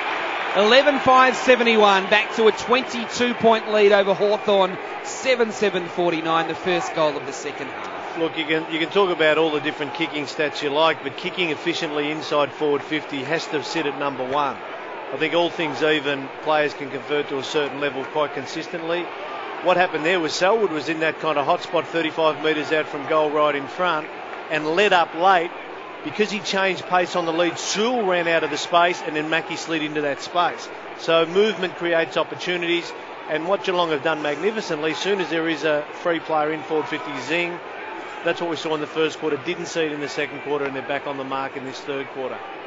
On the bounce, Hale wins it down for the Hawks and then socked forward by Lewis. Hand pass comes inboard. Mitchell missed it. Hodge tries to work it out to Lewis, tapped it forward, back to Mitchell, back to Hodge. Or back to Lewis, rather. Kicks a bouncing ball inside the attacking 50. Scooping onto it, Rioli. Kicks around the body. It'll bounce towards goal, but hit the left hand upright. It was almost more Cyril Rioli magic. Another behind, though. Hawthorn at 7-8-50. Geelong 11-5-71. Sorry about that, Cliff. He's electric tonight, isn't he? He's on tonight. Things happen when he's around. Either chasing blokes out or having a shot at goal. That's two posters in this term to Hawthorn. Hunter's kicked it to the middle with a torpedo, but it's carried the pack and it's a Hawthorn footy. Guerra slipped over as he kicked it, and he's hurt himself. Advantage paid. Oh, everyone stopped. Burgoyne waltzed to the 50 and kicked the goal. Everybody stopped. Geelong players, Hawthorn players. The umpire said, "You can keep going, Sean," and he did, and he kicked the goal, and it's back to 15 points. I suppose you can justify it. He was out in his own all by himself. He had a good look at the umpire. You're right. Every single player on both teams. Nobody thought it was, except for the bloke who was in charge or around the ball. He was the only person who thought this is a chance. Umpire gave him the nod and away he went. I'm not sure how that's set technically. Chris, I don't know how you saw that. There's an advantage rule, but Hunt's kicked the ball, cleared the centre, magnificent torpedo punt. Where's the Geelong player? So ends up a poor structure by them. Yeah. Hawthorn player wins the ball, kick slips, hits someone in the head, then there's an advantage rule. I don't like it when players put their head in dangerous positions and get hit and get a free kick. Stevenson wins it down for the Cats. Gave it to Selwood. Now to Johnson. Johnson inside attacking. 50 easy as you like. Smith takes the mark. That was slick. It was slick. Well, our stats don't show uncontested marks inside forward 50, but the Hawthorn defensive coach would be really concerned about that, because uncontested marks inside defensive 50 is a strong measure of your defensive mechanisms.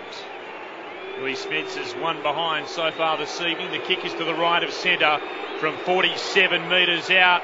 It's going across to the right-hand side and missing. Two behinds to Smits. Geelong 11-6-72. The Hawks 8-8-56. The Cats by 16. 6 gone third term. I talked about that in his game. He's not a good kick, not a good finisher.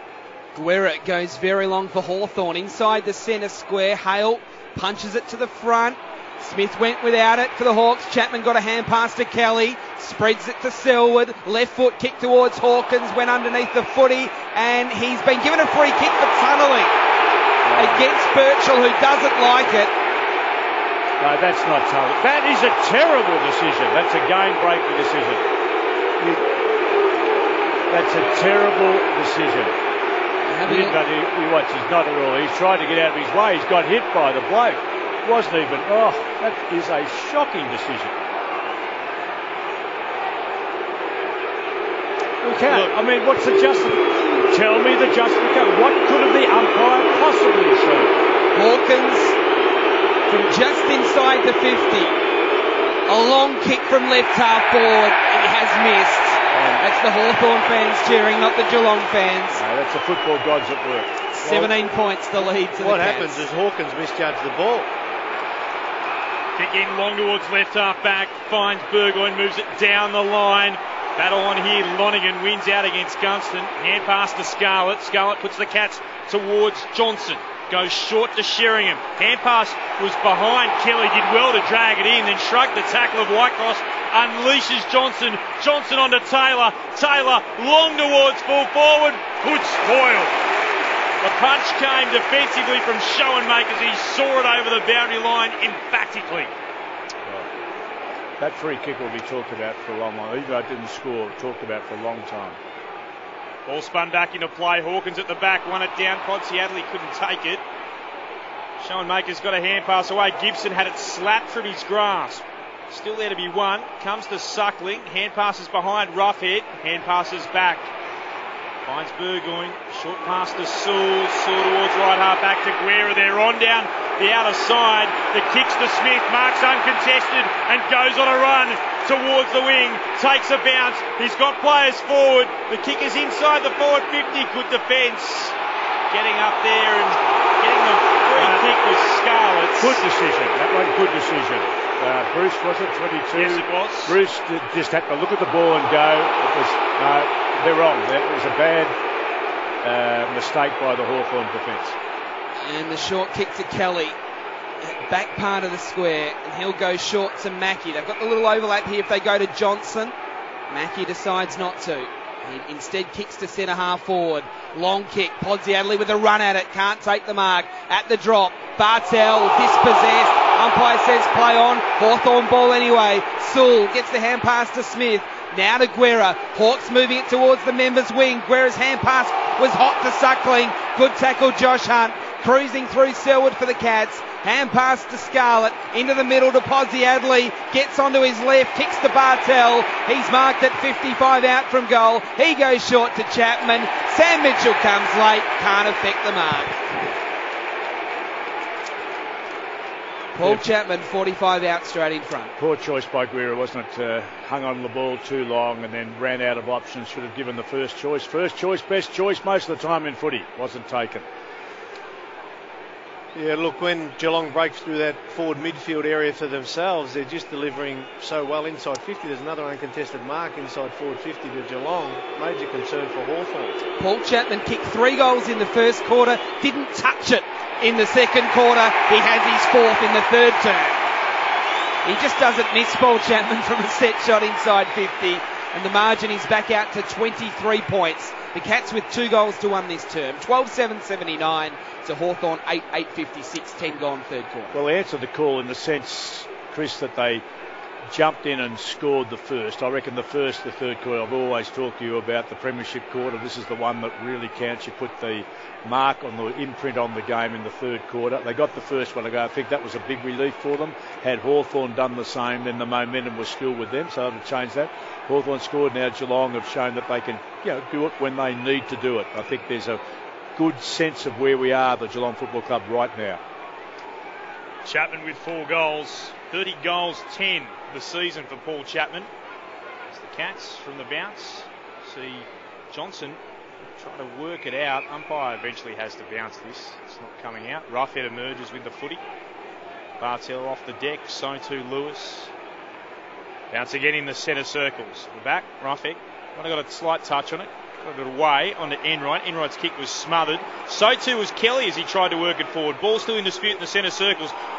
Gathered by Johnson, got tackled by Rioli, went as far as Birchall. He'll put the Hawks a spiralling kick inside attacking 50. Taylor! That's a terrific grab. He's been wonderful. Oh, he's been the difference, really. He's been absolutely superb. Taylor, that wasn't good. Commentator's curse. Miss kick comes to Bruce across half forward. Now Rioli to Lewis from 49 metres out. Elects the chip to Gunston. You give him a rap. These things happen. Well, he's been superb. Right throughout this last 6 or 8 weeks, I know probably for the season, but I've seen a lot of him, and his intercepting of the long ball coming in, or even the shorter, more deliberate pass, he's been able to get there and punch it when it's necessary and mark it clean on other occasions. I'm a bit sad that he went to the other extreme then with his disposal. Jack Gunston has kicked the goal. A second for the Hawks for Gunston and a second in this quarter.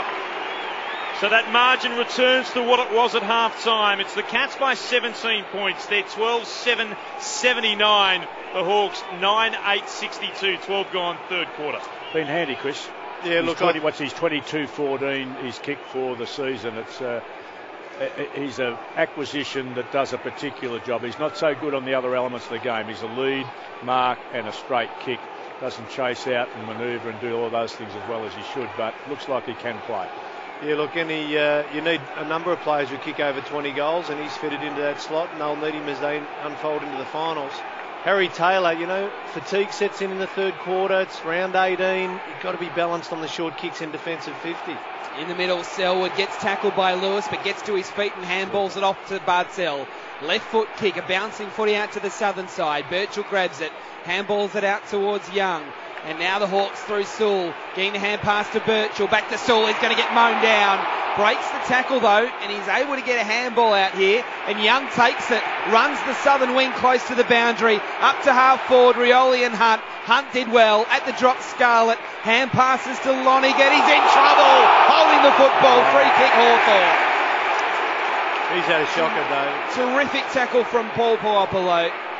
He's 75 out from goal. He goes to the pocket, hails up, can't take the mark. It's going to be a Hawthorn goal. Gunston's front and centre work was exceptional. He's kicked his third goal and he's put Hawthorn back within 11 points. Geelong 12-7-79. Hawthorn 10-8-68. 14 gone third term. Look, Lonigan, the first 2 goals of the night were for Hawthorn were hands in the back from Lonigan. He's turned the ball over there. I think he done one over on the member side here. He's just had a shocker. And he'll need to fight back and play a good second half. But Hawthorn are well and truly in this game. I mean, they're 11 points behind. Now, that's nothing to a Hawthorn footy club. They can score 11 points in about 5 seconds. So this game is game on. And I'll tell you what, if Hawthorn can get the points tonight, David, they're going to go into the finals with even more confidence, considering the first quarter they gave up. From the bounce, Stevenson won it down, but straight to Whitecross. He kicks the Hawks towards centre half forward. Big pack underneath. No one takes the mark. Duncan tries to get it for the Cats. Lonigan in there too. Bartel locking it in. There's one Hawk amongst all of that. Umpire says we'll ball it up. It's Sam Mitchell who will climb up off the turf. How ferocious is it? I mean, how do you survive? How do you have a long career doing this all day? Hale puts it inside the Hawks attacking 50, bounces off some shins. Duncan tries a hurried kick away. Wide cross gathers, strongly tackled to ground by Bartell. Comes out to Smeds, got it to Sheringham, puts the Cats to left half forward. Diving mark defensively to Stratton. He's there with Hawthorn. Goes back to Schoenmakers. He's now going to get rid of it after stepping off the mark. He's able to ease it towards Burgoyne. Those left footers are so good at that, aren't they? They just manoeuvre it out, just give the bloke a metre or two, and they confidently kick it to him. Now, Christensen looked like he was collected off the ball. He's in a bit of trouble in the hands of the trainer. Ball's with Shields at the moment. He's taken an uncontested mark, and he'll put it down the wing. He goes to members side looking for Hale up in the pack. Can't take the mark. Front and centre. In fact, it bounced really highly, so it makes Stevenson could take it for the Cats. Down to Smets, back to Christensen, who looks like he's recovered. To full forward, it beats Hawkins and Schoenmakers. Burgoyne came in late. Well, he left the ball alone, though. To Walker out of the pack, and Walker's kicked it. Yep, that's a goal. Sort of came from nowhere, really. Walker was never really in the play, but the ball ricocheted from the contest out to him, and it's back to a 17-point lead to the Cats. 13-7-85 to Hawthorn, 10-8-68. Sorry, Adam, you're absolutely right then, because Hawthorn had the numbers and the position relative to the ball, and it was just sensational hard work, just kept out at Geelong and created an opportunity which I thought would have been a fairly easily released from there for Hawthorn in the back half. So that's good. When you can create them when they're in and they should be on the way out again, I reckon that's fantastic footy. Umpires have converged. They're going to put in a notice to look at the incident that involved Christensen before. No one spotted it, including us. Let's see if we can see something on the replay. Ball bouncing around from the bounce. Slap forward by Selwood. Stokes couldn't take it. Umpire spots a high tackle. It's the Cats. It's against Hale. Getting up is Selwood. He elects to play on from the centre circles. Kicks Geelong to the left forward pocket. Marks taken. Duncan. That was brave and good. Brave and very good. Going backwards and sideways across the corridor with them coming from his right-hand side in pairs. He kept his eye on the ball, took a little bit of punishment, was quick enough to take it. Not that most blokes would have maybe turned around to have a look and see whether they got it right to go. Hope he kicks a goal. It was so well earned, this particular possession. Mitch Duncan showed real courage in marking the football. Couldn't make the most of the opportunity when kicking on goal from 45 metres out. Minor score. Cats lead is 18 points. 18 gone in the third term. Where it goes the southern side. A lovely weighted ball to Young, who almost didn't have to break stride. Kicks even longer towards Hodge. Now Hodge can't mark stretching going back with the flight, but he's first to the footy. Handballs over the top to Rioli. He's 50 out. He goes short and Puopolo marks. That's the way you attack down the southern wing. Puopolo's marked it now. He's 40 out, maybe 42 out. Out at right half forward, kicking to the punt road end. Does it Young open them up when he gets the ball? He's just blistering acceleration and then speed and carry. One of these great attributes. Paul Puopolo comes in now. A bit of a stuttering approach, but he likes it, and he's got it. That's his first. And again, the margin back to 2 goals. Geelong 13-8-86. Hawthorn 11-8-74, 19 gone third term. You caused it, Adam. You caught a stuttering approach. It was more a stuttering flight through the air as well. The combination of approach and flight didn't look like to me it was going to go through. Look at a big minute for Geelong. I mean, they've missed the goal. Rebound from kick-ins. He only scored 10% of the time from kick-ins. Cyril Rioli ran from defensive 50 to 50, and I think that's been the big improvement in his game. That's what's underpinned the significant improvement. And Hawthorn kick a goal up the other end. So it's a 12-point play in a sense, or certainly an 11-point play for Hawthorn Footy Club, and it's the big plays that'll be the difference. Good bounce. Roughhead went early. Stevenson let it bounce and gets a hurried kick towards left half forward. Onto it, Christensen does really well. Clever hand pass to Stokes. Kicks to full forward. Podsiadly tried to tap it to the advantage of Chapman. Schoenmaker's got there once, gets there a second time. Bartel kept it in play in the right forward pocket. Chapman got slung over the boundary line. Ball still there, taken by Schoenmakers. Podsiadly tackles him over the line. Now we've got a throw in. I'm glad I didn't go home, and I'm very glad I'm not out there playing this game. There's two things I'm so pleased about. It's been brutal. It's been fascinating. It's been terrific as the tap was down by Roughhead. Straight onto the deck. Players all over it. It's not coming out. We'll have a bounce. We've gone into time on in the third term. The Cats are still up by 12 points. We've had great words tonight, haven't we? Frenetic and brutal all being applied to this game. Sensational is the word. Bounce of the footy. There are so many players around this bounce. Only 20 metres out from the Cats' goal. Straight back into congestion. White cross for the Hawks. Gets a hurried kick.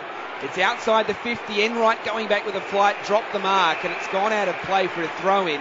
Now 75 metres around from Geelong's goal. So a win there for the Hawks. And the ball does move efficiently because Hawthorn has extra players at the clearance and the halfbacks for Geelong are dropping off down the field. Stevenson wins the tap. Sewell goes off the ground. Coming through Sheringham. Big tackle from Lewis and Mitchell. He was the meat in the sandwich, Sheringham. Gee, he looked good last week. I was impressed with him. He came off as a substitute and had 21 or 22. He's a very strong inside player. Another bounce as the game just slows for the moment. Hale wins the tap, taken by Kelly. Left foot kick off the side of his boot into the middle. And Josh Hunt takes a very good contested mark. Kick it from here. He goes very long. It'll fall short in the pocket. Fancy Hawkins. Yep, he's got it. Too strong against Schoenmakers there. Once he got the one-on-one. And he's marked it in the forward pocket, but really only a 45-degree angle left of centre. They have that advantage. I think they're stronger, well, probably by the one. Hawkins provides, Podsiadly's pretty good at it too, but Hawkins is over the key forwards in both sides. He Hawkins goes the snap, and he's got it. Yeah, that's a goal. He's now got 3. He opened the angle.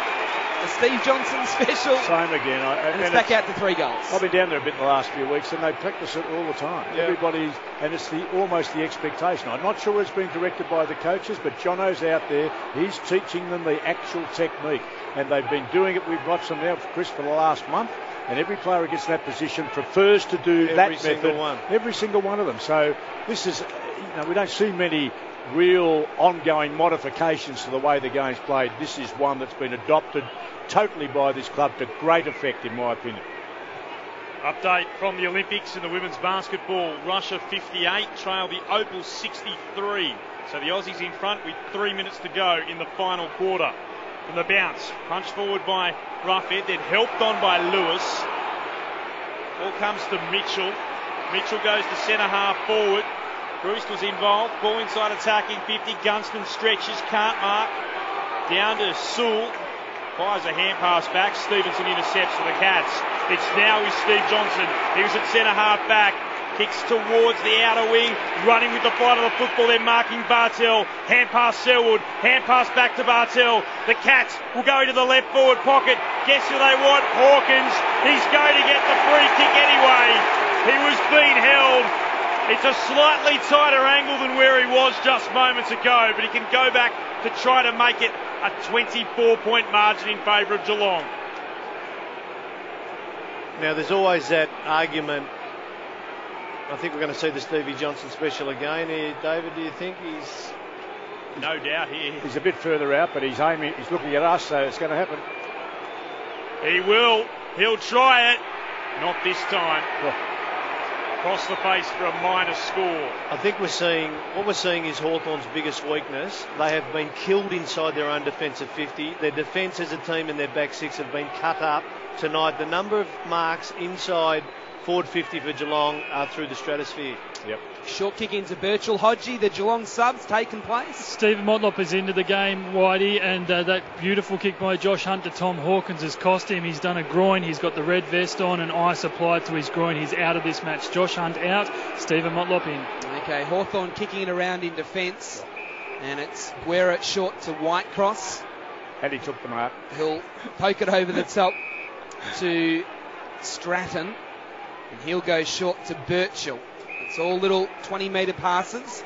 as Hawthorn gets it to left half back. 25 gone now in the third term, with the Cats up by 19 points. Birchall goes long towards the members' wing. Roughhead one-on-one with Stevenson. Stevenson with the spoil off the ground by Gunston. Finds the boundary and it'll be thrown in just forward to the members' wing for the Hawks. That's a big win for Geelong. I mean, Geelong are forcing Hawthorn to kick from their defensive mid into their forward mid long, whereas usually they work it up the field and then penetrate inside forward 50. Big defensive win for Geelong. Both rucks got a tap. It came down to Chapman. Ball spills out. Now it's with Puopolo. Great smother, Kelly. Puopolo was at left half forward, tried to get the kick away, and Kelly got his hands to it and knocked it over the boundary line. Real courage. It stung a bit too, I reckon. All spun in. Front position, Hale. Down to Mitchell. Hand passes. Oh, he wanted the player to run onto it. He had his teammate there in Whitecross. He couldn't quite get to the footy. Throw in. Same spot we were just seconds ago. Not having a great night, Whitecross. He's mucked up too many things that were reasonably straightforward. Ball spun a little bit higher this time into play. Hale again gets the left palm down to it to Mitchell. Back to Whitecross. This kick is high. Inside the forward 50, Packer through underneath, punch comes away from the Cats, bounces its way towards Motlop. He couldn't take it cleanly. Kelly goes in, tries to slip it out. Sheringham missed it, Motlop did it. Hand passes to Bartell, Cats across half back. Now to Smeds. This is better play. I'll move it from Motlop to right half forward, stretching. Hawkins can't mark, he'll get a second opportunity. Hand passes over his head. No, he doesn't. It's a throw. He had Podsiadley behind him. Good call.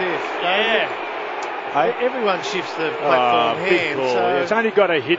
The hand could be moving anyway. It's only got to hit the ball. I don't think that's a good call. Gibson runs on and kicks towards the wing. Poor kick. Bartell makes an easy chest mark on the members' wing. Smart. Slowing it up now, Bartell. Yeah. They've been frenetic all the time. He's smart. They're coming towards the end of the quarter. Bartell, he goes towards the boundary, towards Hawkins. Gibson comes third man up, spoiled. Comes towards Smeds. He couldn't control the football. Birchall's tackled. Play on. Doesn't matter. It's a Geelong ball anyway. Stokes getting the hand pass to Steve Johnson, who gets tackled high. Now, this is a very important kick coming up to Steve Johnson. Yep. This is the one, and he's played on. Now he goes with the instep drop punt kick right across the face. Chapman was one-on-one, couldn't hold the mark. It's out of play. Yeah, tell me that. Explain that to me. I reckon he's gone to the boundary and he's gone with the instep to try and get the drop punt to go left to right. Oh, so he wasn't looking. Right. He wasn't looking for I reckon Chapman. He's going for goal. Okay. Throw in. Hale wins the tap down. Very dangerous spot here. 20 metres out from Geelong's goal, straight into congestion, and it will be bounced. Leads with the left shoulder, so the drop punt goes left to right. Okay, that's a very good golfing technique. big minute here for the Geelong Football Club. Bounce again. Hale won it down. Still tried to get a kick away. Reckon he might have hurt himself in that as well. Bounces backwards. Ball wasn't far enough in the air to be a mark. It was taken and it's been locked in, and that's where it'll stay. Guerra looks very slow and groggy getting up off the turf. Last minute of the quarter. And the bounce again. Once more, Hale won it down. That's a throw, you'd reckon, from Burgle. And umpire said it was okay. Unbelievable. Kick from the Hawks goes beyond defensive 50. Scooped on in the middle of the ground. This is Rioli. He's still going, Rioli. Takes a bounce at left half forward. He's got no one to kick to. So he literally stops just inside the attacking 50. Play on's the cause. He goes back to Hodge. Goes across half forward. And at centre half forward, Roughhead marks. We've got half a minute. Roughhead measures the pass, misses his target, went over the top of Smith. Back there, Taylor got tackled as he tried to get a kick away. Ball's been locked inside the attacking 50 for Hawthorn. Ball up. Not long left now. They have 13 seconds to do something inside their 50. Would be a great finish if they were to snatch one here. Cats lead is past 3 goals. Punch forward, Smith. Running onto it, Roughhead. Taylor got there first, tried to see the ball towards the boundary line. Roughhead stole it away from him. The attempted grubber towards goal is very narrow. It's out of bounds. Throwing.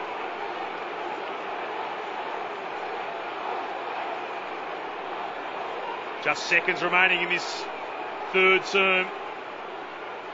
Ball back into play. Again, Hale will win it down. Just as Hodge gathered and snaps. kick was off target anyway, but the siren has sounded for three-quarter time. Geelong's lead is 19 points.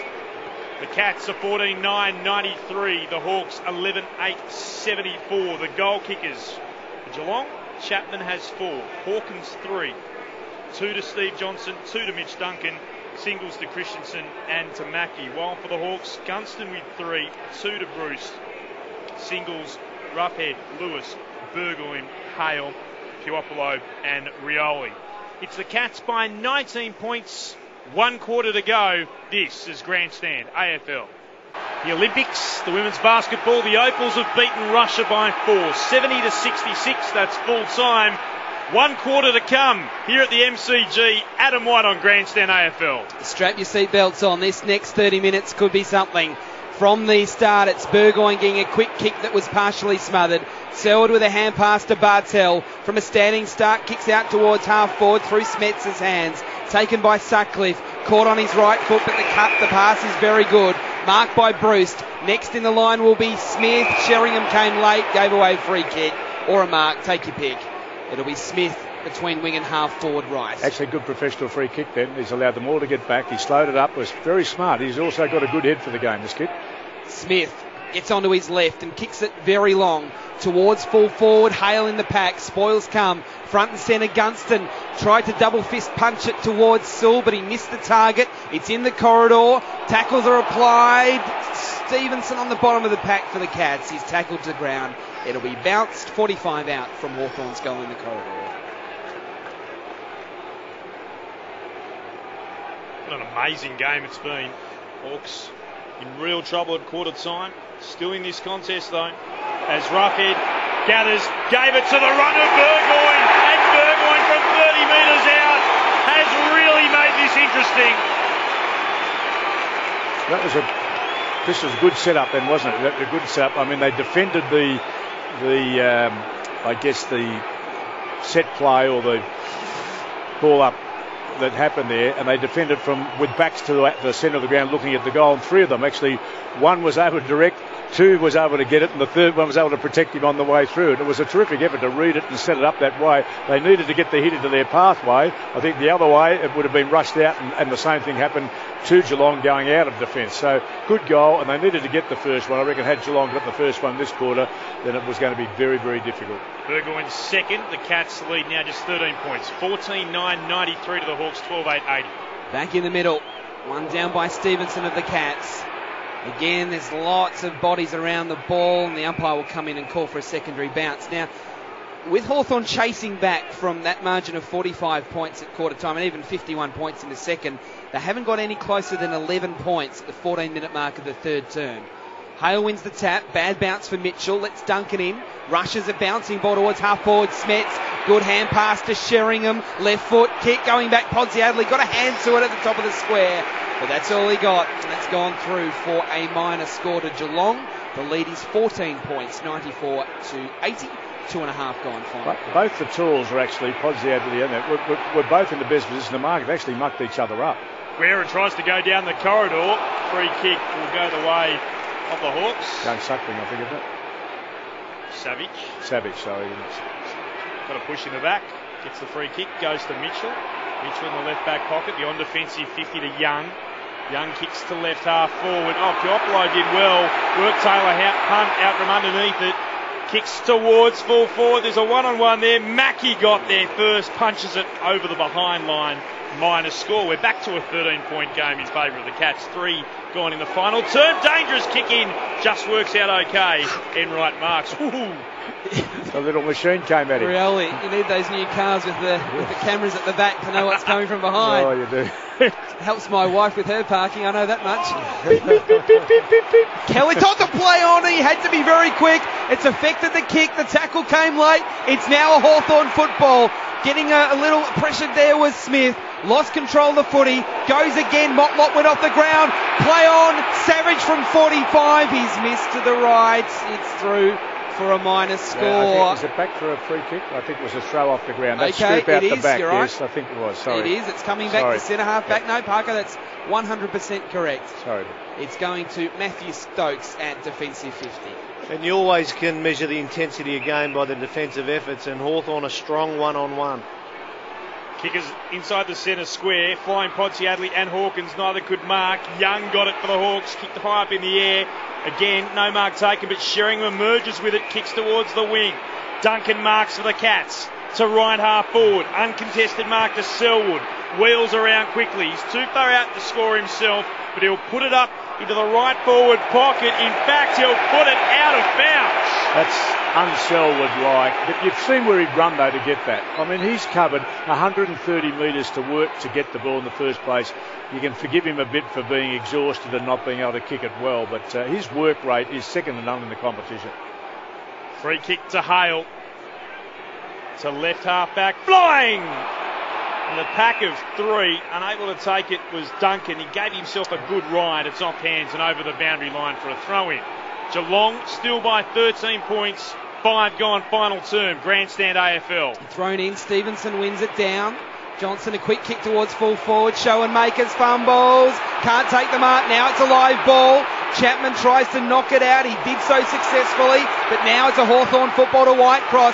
Hand pass to Burgoyne. Now to Suckling. They're on the members' wing. Rioli, he's loose in the forward line. Suckling didn't see him. Broke 2 tackles anyway. Now to Smith. He breaks the tackle. Runs into a dead end. Hand passes to a Puopolo. And Puopolo nails. They have got that goal they needed. Puopolo's kicked his second, but they're in touching distance now. It's 7 points the difference.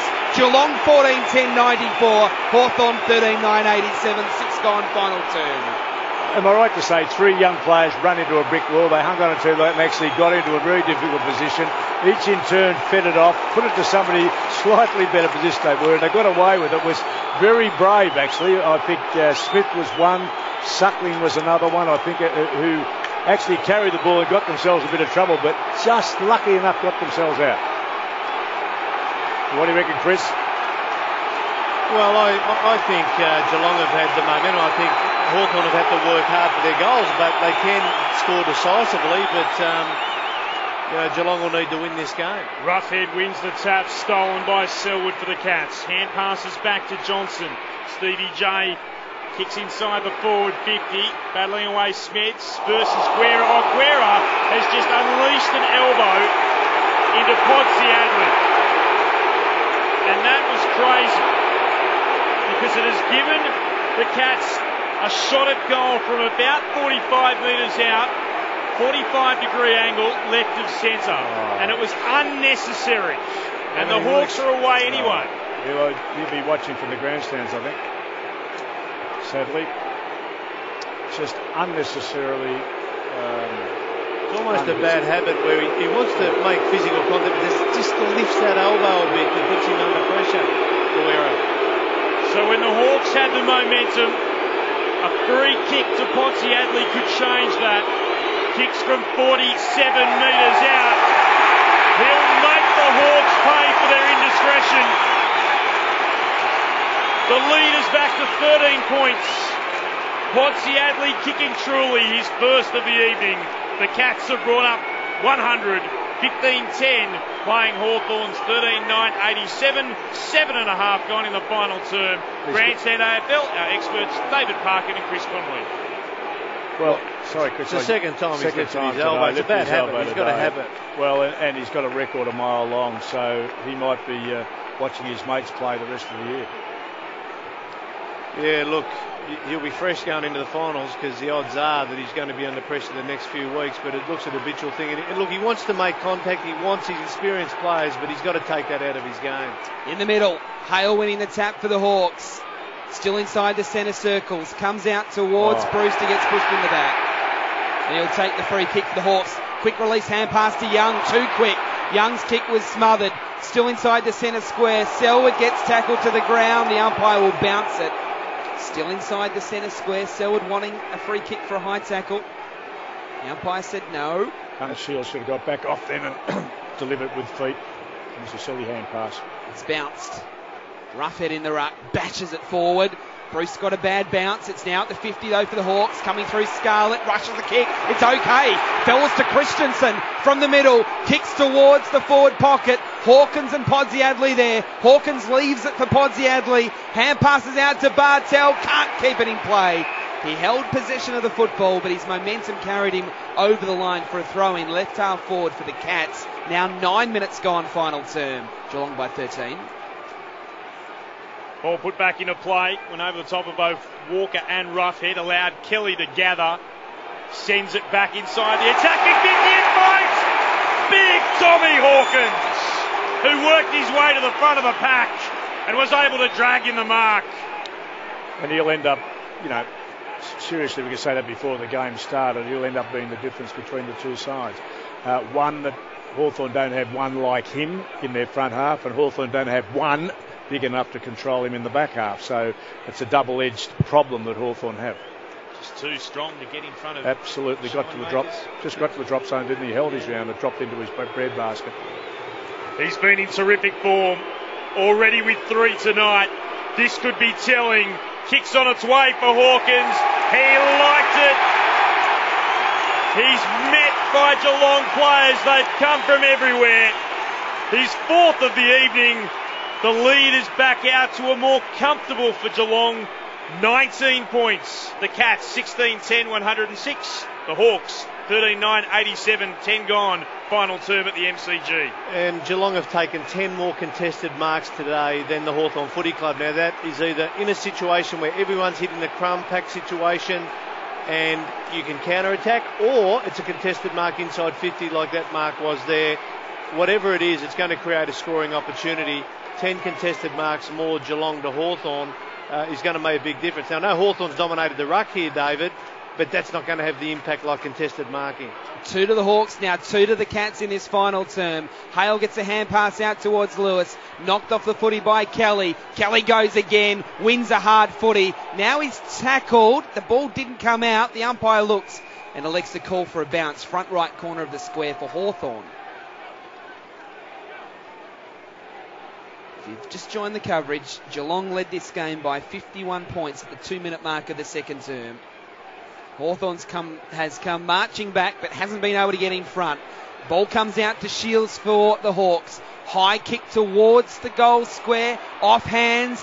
Gunston's lurking. Mackie gets there first. Smith applies a big tackle. Comes to Gunston. Hand pass to Rioli. Rioli goals. Simple as that. Ball in Rioli's hands, close to goal. He's going to make you pay. He's got 2. The margin back to 13 points. Geelong still in front. 12 minutes gone, final quarter. Well, Geelong's dominating the air in contested ball, but Hawthorn in the last 2 quarters have dominated ground level, and they do back themselves in that area, so they usually have someone to get it out to. That was just a gutsy, repetitive chain of contested ball wins. Now, Geelong cannot allow that to continue to happen, David. There's 13, 14 minutes left in this game. Hawthorn are up and about at ground level, so that will always give them a chance to pin back this 13-point lead. True, but Geelong, to this point, have been the better team. Yep.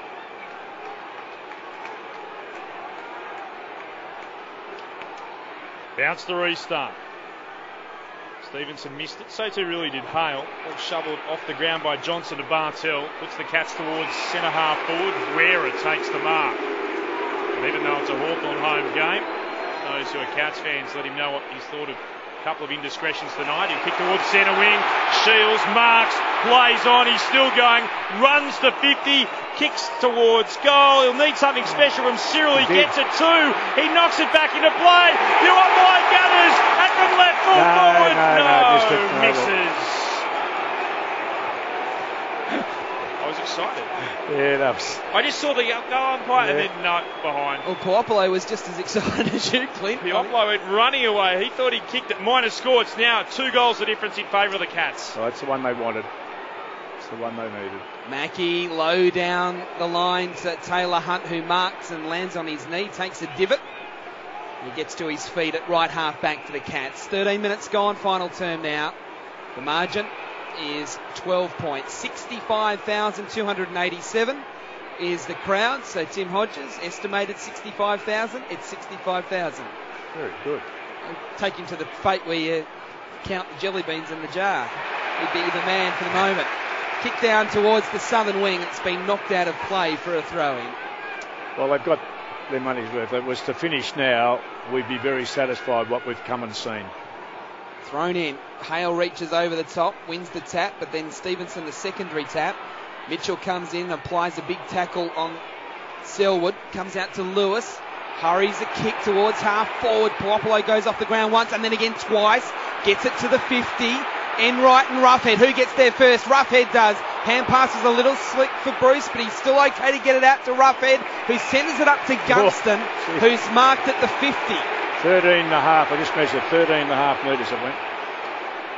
So Gunston had options further forward. They were a little dicey, and he said, no, I'll go back and take the shot. He is a good set shot kick, but the distance is going to test him. 51, he'll have to kick.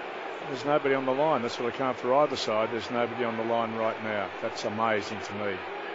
Here he comes. Gunston's kick. He's timed it very well. Very, very well. No wonder there was no one on the line. It's a kick the difference. Geelong in front. 16-10, 106. Hawthorn 15-10, 100. We do have another Geelong Hawthorn epic. 4 to Gunston. Well, they all knew, both his teammates and the opposition, he was going to kick it.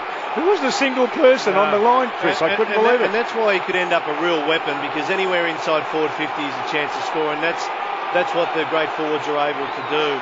This game is up for grabs. There's plenty of time in this game for someone to grab the ascendancy. Oof. It's been breathtaking, hasn't it? Oh, it has. And the conversion, too, for a game of this pressure has been good. 16-10, 15-10. Fantastic conversion in front half. Hale waited, won the tap. Sewell went over it, missed it. Stolen by Kelly. Back to Mackie. Slapped it between his legs. Duncan hand passes up in the air. Stolen by Birchalites. Hand pass misses his target as well. So too Lonergan. Lonergan missed it once more. Allowed Gunston to kick high up in the air. Umpire spotted a free kick. It's a push out. Good decision. Now you've got to remember Hawthorn's outscored Geelong by about 7 goals, or 6 or 7 goals since quarter time. I mean, they've got scoreboard momentum. Smith, the cross half forward, just inside attacking 50. White cross mark. Well, that's gone seriously off the boot. That's gone 55 metres, almost at right angles across the corridor to find his teammate Whitecross.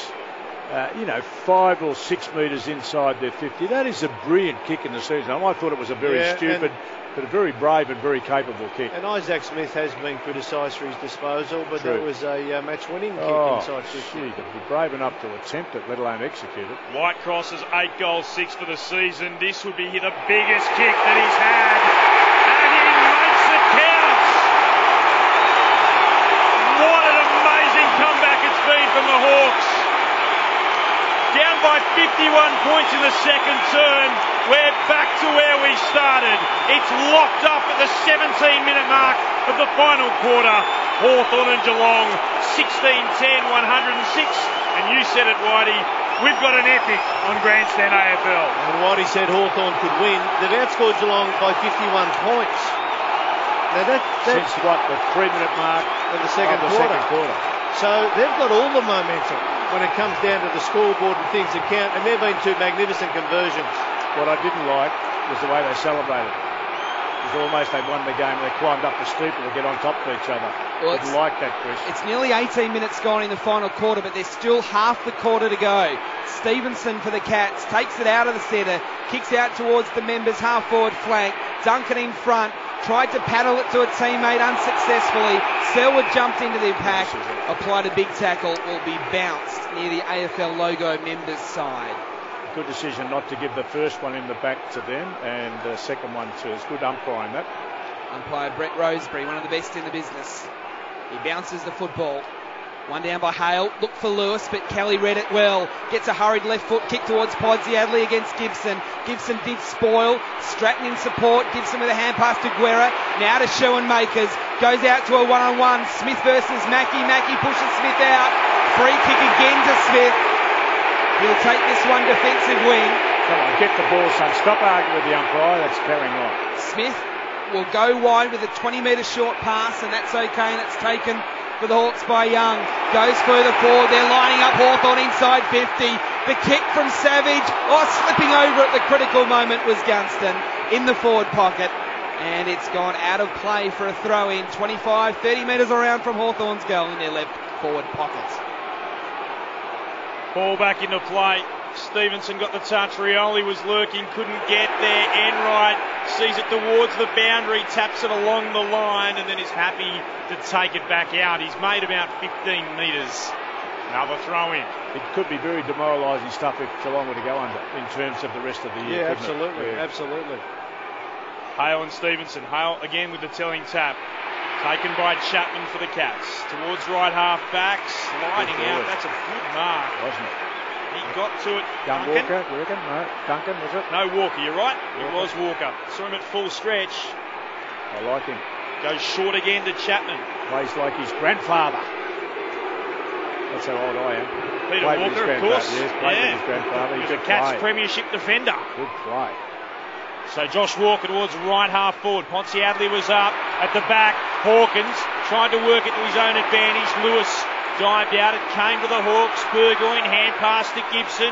Hand pass towards the boundary line again. Sewell was there. Selwood happy to see it over, putting the pressure on. We've got a throw in just forward of the wing. I'll tell Scores you 11. Who's been impressive? Sean Burgoyne has gone into the centre for this game. I've seen Sean with Cameron Smith over at Amy's Park. So he's taking on the leadership responsibility. Clearance to the Hawks. Rioli kicking to open territory. Just inside the 50, it bounces. Taylor first there for the Cats. Gunston takes him out of play. What a great... Rioli's been with the Melbourne Storm as well. 40-20 touch. It's a good field position for the Hawthorn Football Club. Inside the 50, left forward pocket, thrown in. Hawks to the city end. Shields takes it. Hand passes to Sewell. Tackled off his kick. Still under a pile of bodies at the moment, the footy. Comes out towards Kelly. Jars free. Gunston, he can't get an effective disposal. Comes to Stevenson of the Cats. Kicks it out of the congestion. Could be coming back. Suckling. Little iffy handball under pressure. Now he runs into trouble. Falls to the Cats and falls to Kelly. Up towards Hawkins, who marks on the southern wing. One-on-one against Schoenmakers. They're lining up in the middle of the Cats. But Hawkins goes long towards the half-forward flank. Stokes up in the pack. Can't take the mark. Motlop comes late for support. Big tackle from Motlop. Tackles his opponent over the football, over the boundary in Stratton, and will be thrown in 50 out from Geelong's goal in the southern side. Great call, wasn't it? Three of them were coming down the corridor. You saw it. Hawkins didn't see them. From the throw in, Hawkins does win it down. Gave it out to Selwood, now to Smets, to Kelly. Kelly puts it to the top of the goal square. Players go to ground. Bartel was there, wrestling away against Wera. He wanted something. The umpire said, no way. It's over for a boundary throw-in. I tell you, it would have been paid in the first 10 minutes of the game. Very valid point. Back into play again. Front position, Roughhead. Ball to Deck. Slapped out. Lewis might have been tackled without it. Umpire thought it was okay. Burgoyne's kick, smothered, tackled the ground, Schoenmakers, he lost possession. Clearing kick eventually comes for the Hawks towards centre wing. Shields was the man with it, and it's been marked now by Taylor. Again, and again, and again. I won't give you a rap because I'm afraid what he'll do, but this kick's pretty good from Harry Taylor. Long inside attacking 50, Pontiadli went up, couldn't take the mark, spilled down to Suckling. Pontiadli affects the tackle. There's a bounce deep inside. The Cats attacking 50. Scores a level. 22:45 gone on the clock here at the MCG on Friday Night Football. It's bounced. One down by Roughhead. Bartel sharks it, but he's tackled by two Hawks. And it'll be bounced again, just 15 metres out from the punt road end. Put your prediction on the table. I've made mine. I'm not changing. Clint. Cats. Bounce. Roughhead wins the tap. Spikes at 30 metres Hawthorn's way, but Smets is there. Dispossessed. Hawthorn footy. Sewell hand pass to Roughhead. Spirals the ball to the members' wing. Lonigan cuts it off. Gets away from Hale. Centering ball is a good one into the centre square to Mackie. Hand pass releases the run of Enright. Goes to centre half forward. Wants Chapman. Stratton read it well. Did defend very well, but then lost the footy. Stokes hand pass to Smets for the Cats. On the bounce to Mackie. Hand pass to Chapman. He's in trouble. Has to hand pass back to Smets. He's also in trouble holding the football. Quick release. Savage hand pass out to Whitecross. He marks, but he must hold up. No Hawthorn player ahead of him down the southern side. Good running. Good running by Smith. He's got worked really hard then. I thought the kid might have been falling away in the endurance stakes, but he found another bit to get the lead in. Kick for the Hawks. You know, in those last 3 kicks, Uriel Left has a half move. forward. Goes inside attacking. 50. Stretching Hale in front. Enright sees it over the boundary line. Worth mentioning, this is game 150 between these two clubs. There's been one draw in all that time. Round 7 of 1963 back at Cardinia Park. I played in it. Thrown in. Stevenson tapped it down. Kick comes towards goal. The Hawks have made it count. And Sewell has emerged as the player to put them in front for the first time in the contest. 24 minutes gone. In the final term, it's the Hawks 17-10, 112. Geelong 16-10, 106. Amazing. Simply amazing on Friday night football. Well, Chris Connolly, you're the maestro of momentum. You read this from the 6-minute mark of the second quarter. I dipped my lid. I bowed for your better judgment. Look, and I was going home. I would have missed all this. Oh, sorry. No, you did it before the game had started, though. That's only guessing. Look, He's done it once he's seen the action. Game's still going. 25 gone, final term. Roughhead out of the middle. Kicks towards centre half forward for the Hawks. Burgoyne there, but Enright. Strong mark by the Cats defender. Kicks out to the southern wing. Smets presents, bounces on his chest. It's paid. It then bounced off his chest. But the umpire said he held it for long enough. Savage had to go then, as hard as it was, he just had to go. Smets out wide towards Podsiadly. Gibson gets the spoil in, looking for the boundary. It stays in play. Gibson's then tackled by Podsiadly. And the umpire now has to come in and call for a bounce very close to the boundary.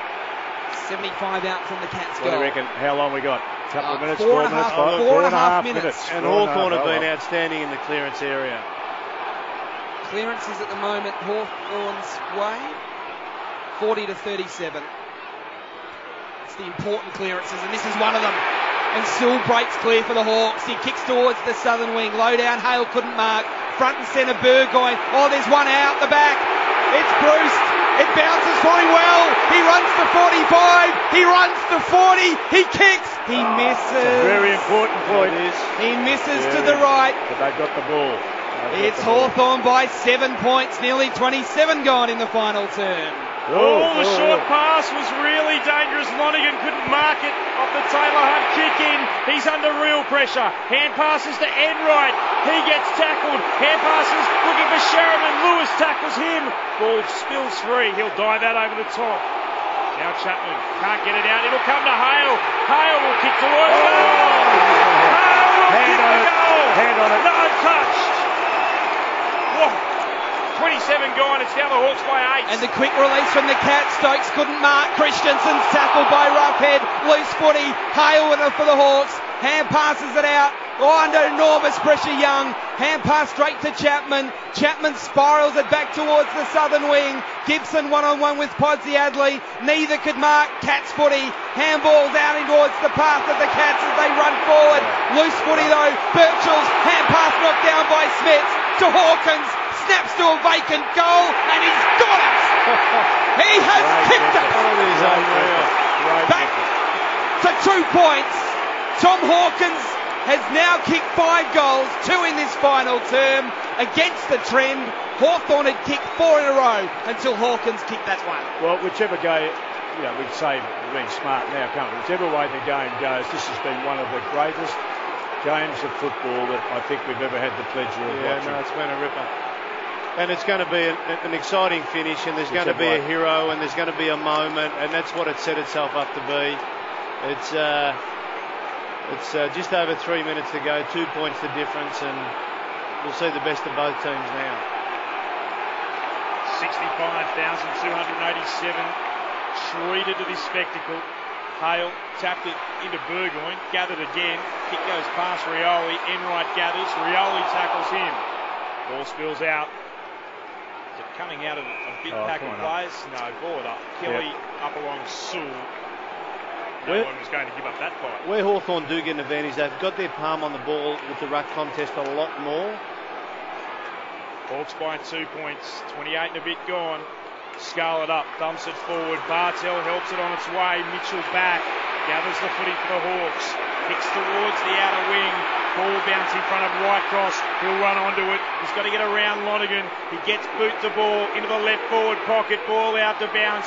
Taylor will get there first for the Cats. Taps it towards goal. Clever play. Because they'll get the kick in and they'll try to move it really quickly now. That's the call. Well done. 3 points the difference. It won't be a draw. Enright, long kick inside the centre square, but Hale's mark. Burgoyne all alone at right half forward, but Hale saw him but didn't go to him. Young out on the members' wing. He goes in that direction and Young takes the mark. Just forward of the members' wing. Use it smartly, son. Don't just bomb it. He didn't have to kick down the middle. There's plenty of time. The runner needs to get out and give him a feel for it. It says 30 minutes on the clock. As Young kicks it back inside the 50, Roughhead's there, breaks the pack. Savage front and centre, may have been tackled high. Umpire said play on. Rioli, hand pass to Puopolo, deep into the pocket. Bruce went without the football. Now a Geelong ball. Kelly for the Cats, towards half-back. Mitchell irons out Selwood. Bartell's kick was smothered. Still a loose footy, 50 out from Geelong's goal. Hunt there for the Cats. Hand pass straight back into trouble.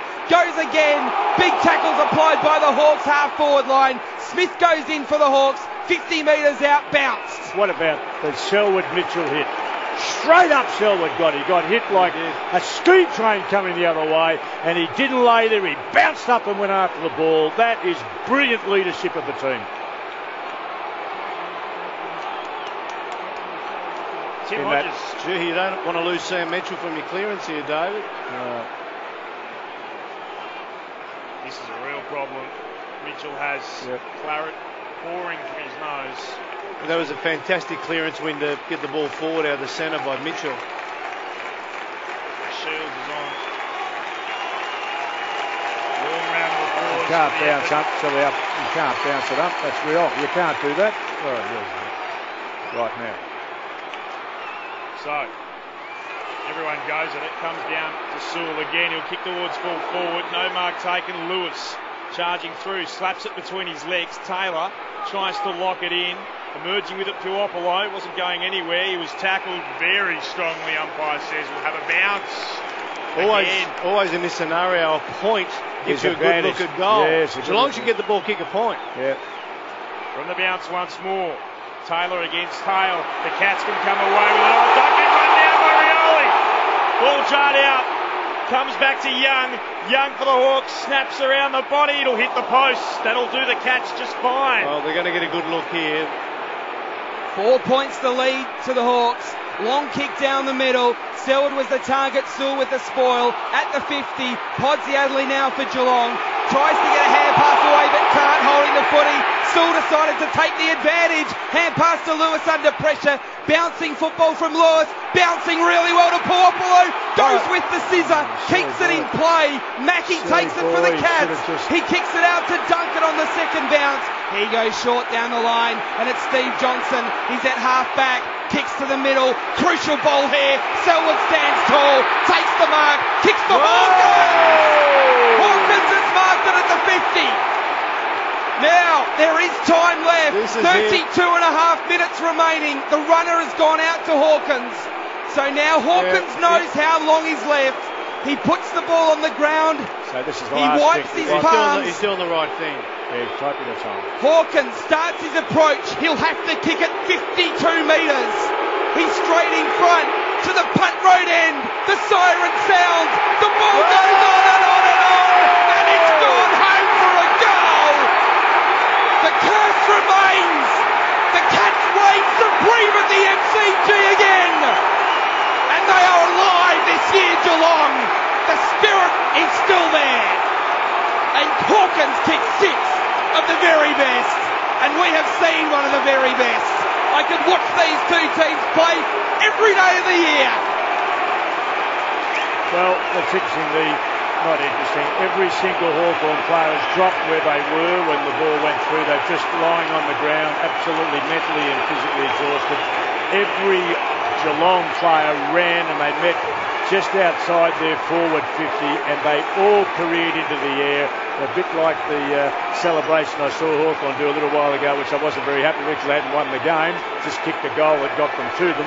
But I think, I might be contradicted here, I think that the better team, not for longer, Chris, not for longer, because Hawthorn actually played the better football for longer tonight, but weren't able to get over the line in the finish. And it was a bit sad they didn't lock it in down here. They needed to lock it in at the finish, so not give the ball up.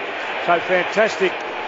People who've watched it, I guess, have come to the ground and attended this would be absolutely delighted. Hawthorn people will be disappointed because they worked so hard to get back into a game which was really gone by quarter time. Sensational exhibition of our game. If you're a visitor from overseas and you came here tonight, you'd be privileged. One of the great games of footy. Geelong winning by 2 points. It was stunning.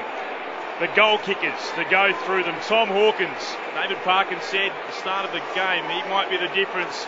He was absolutely spot on, kicking the winning goal. 6 goals for him, 4 to Chapman, Johnson with 2, Duncan with 2, Podsiadly, Christensen, Mackey and Walker all with 1 apiece. For the Hawks, Gunston with 4, 2 to Rioli, 2 to Bruce, 2 to Puopolo, 2 to Burgoyne. And then the singles, Hale, Lewis, Sewell, Roughhead, Whitecross. Geelong, 18-10, 118 to Hawthorn, 17-14, 116. 9 straight now for Geelong over the Hawks.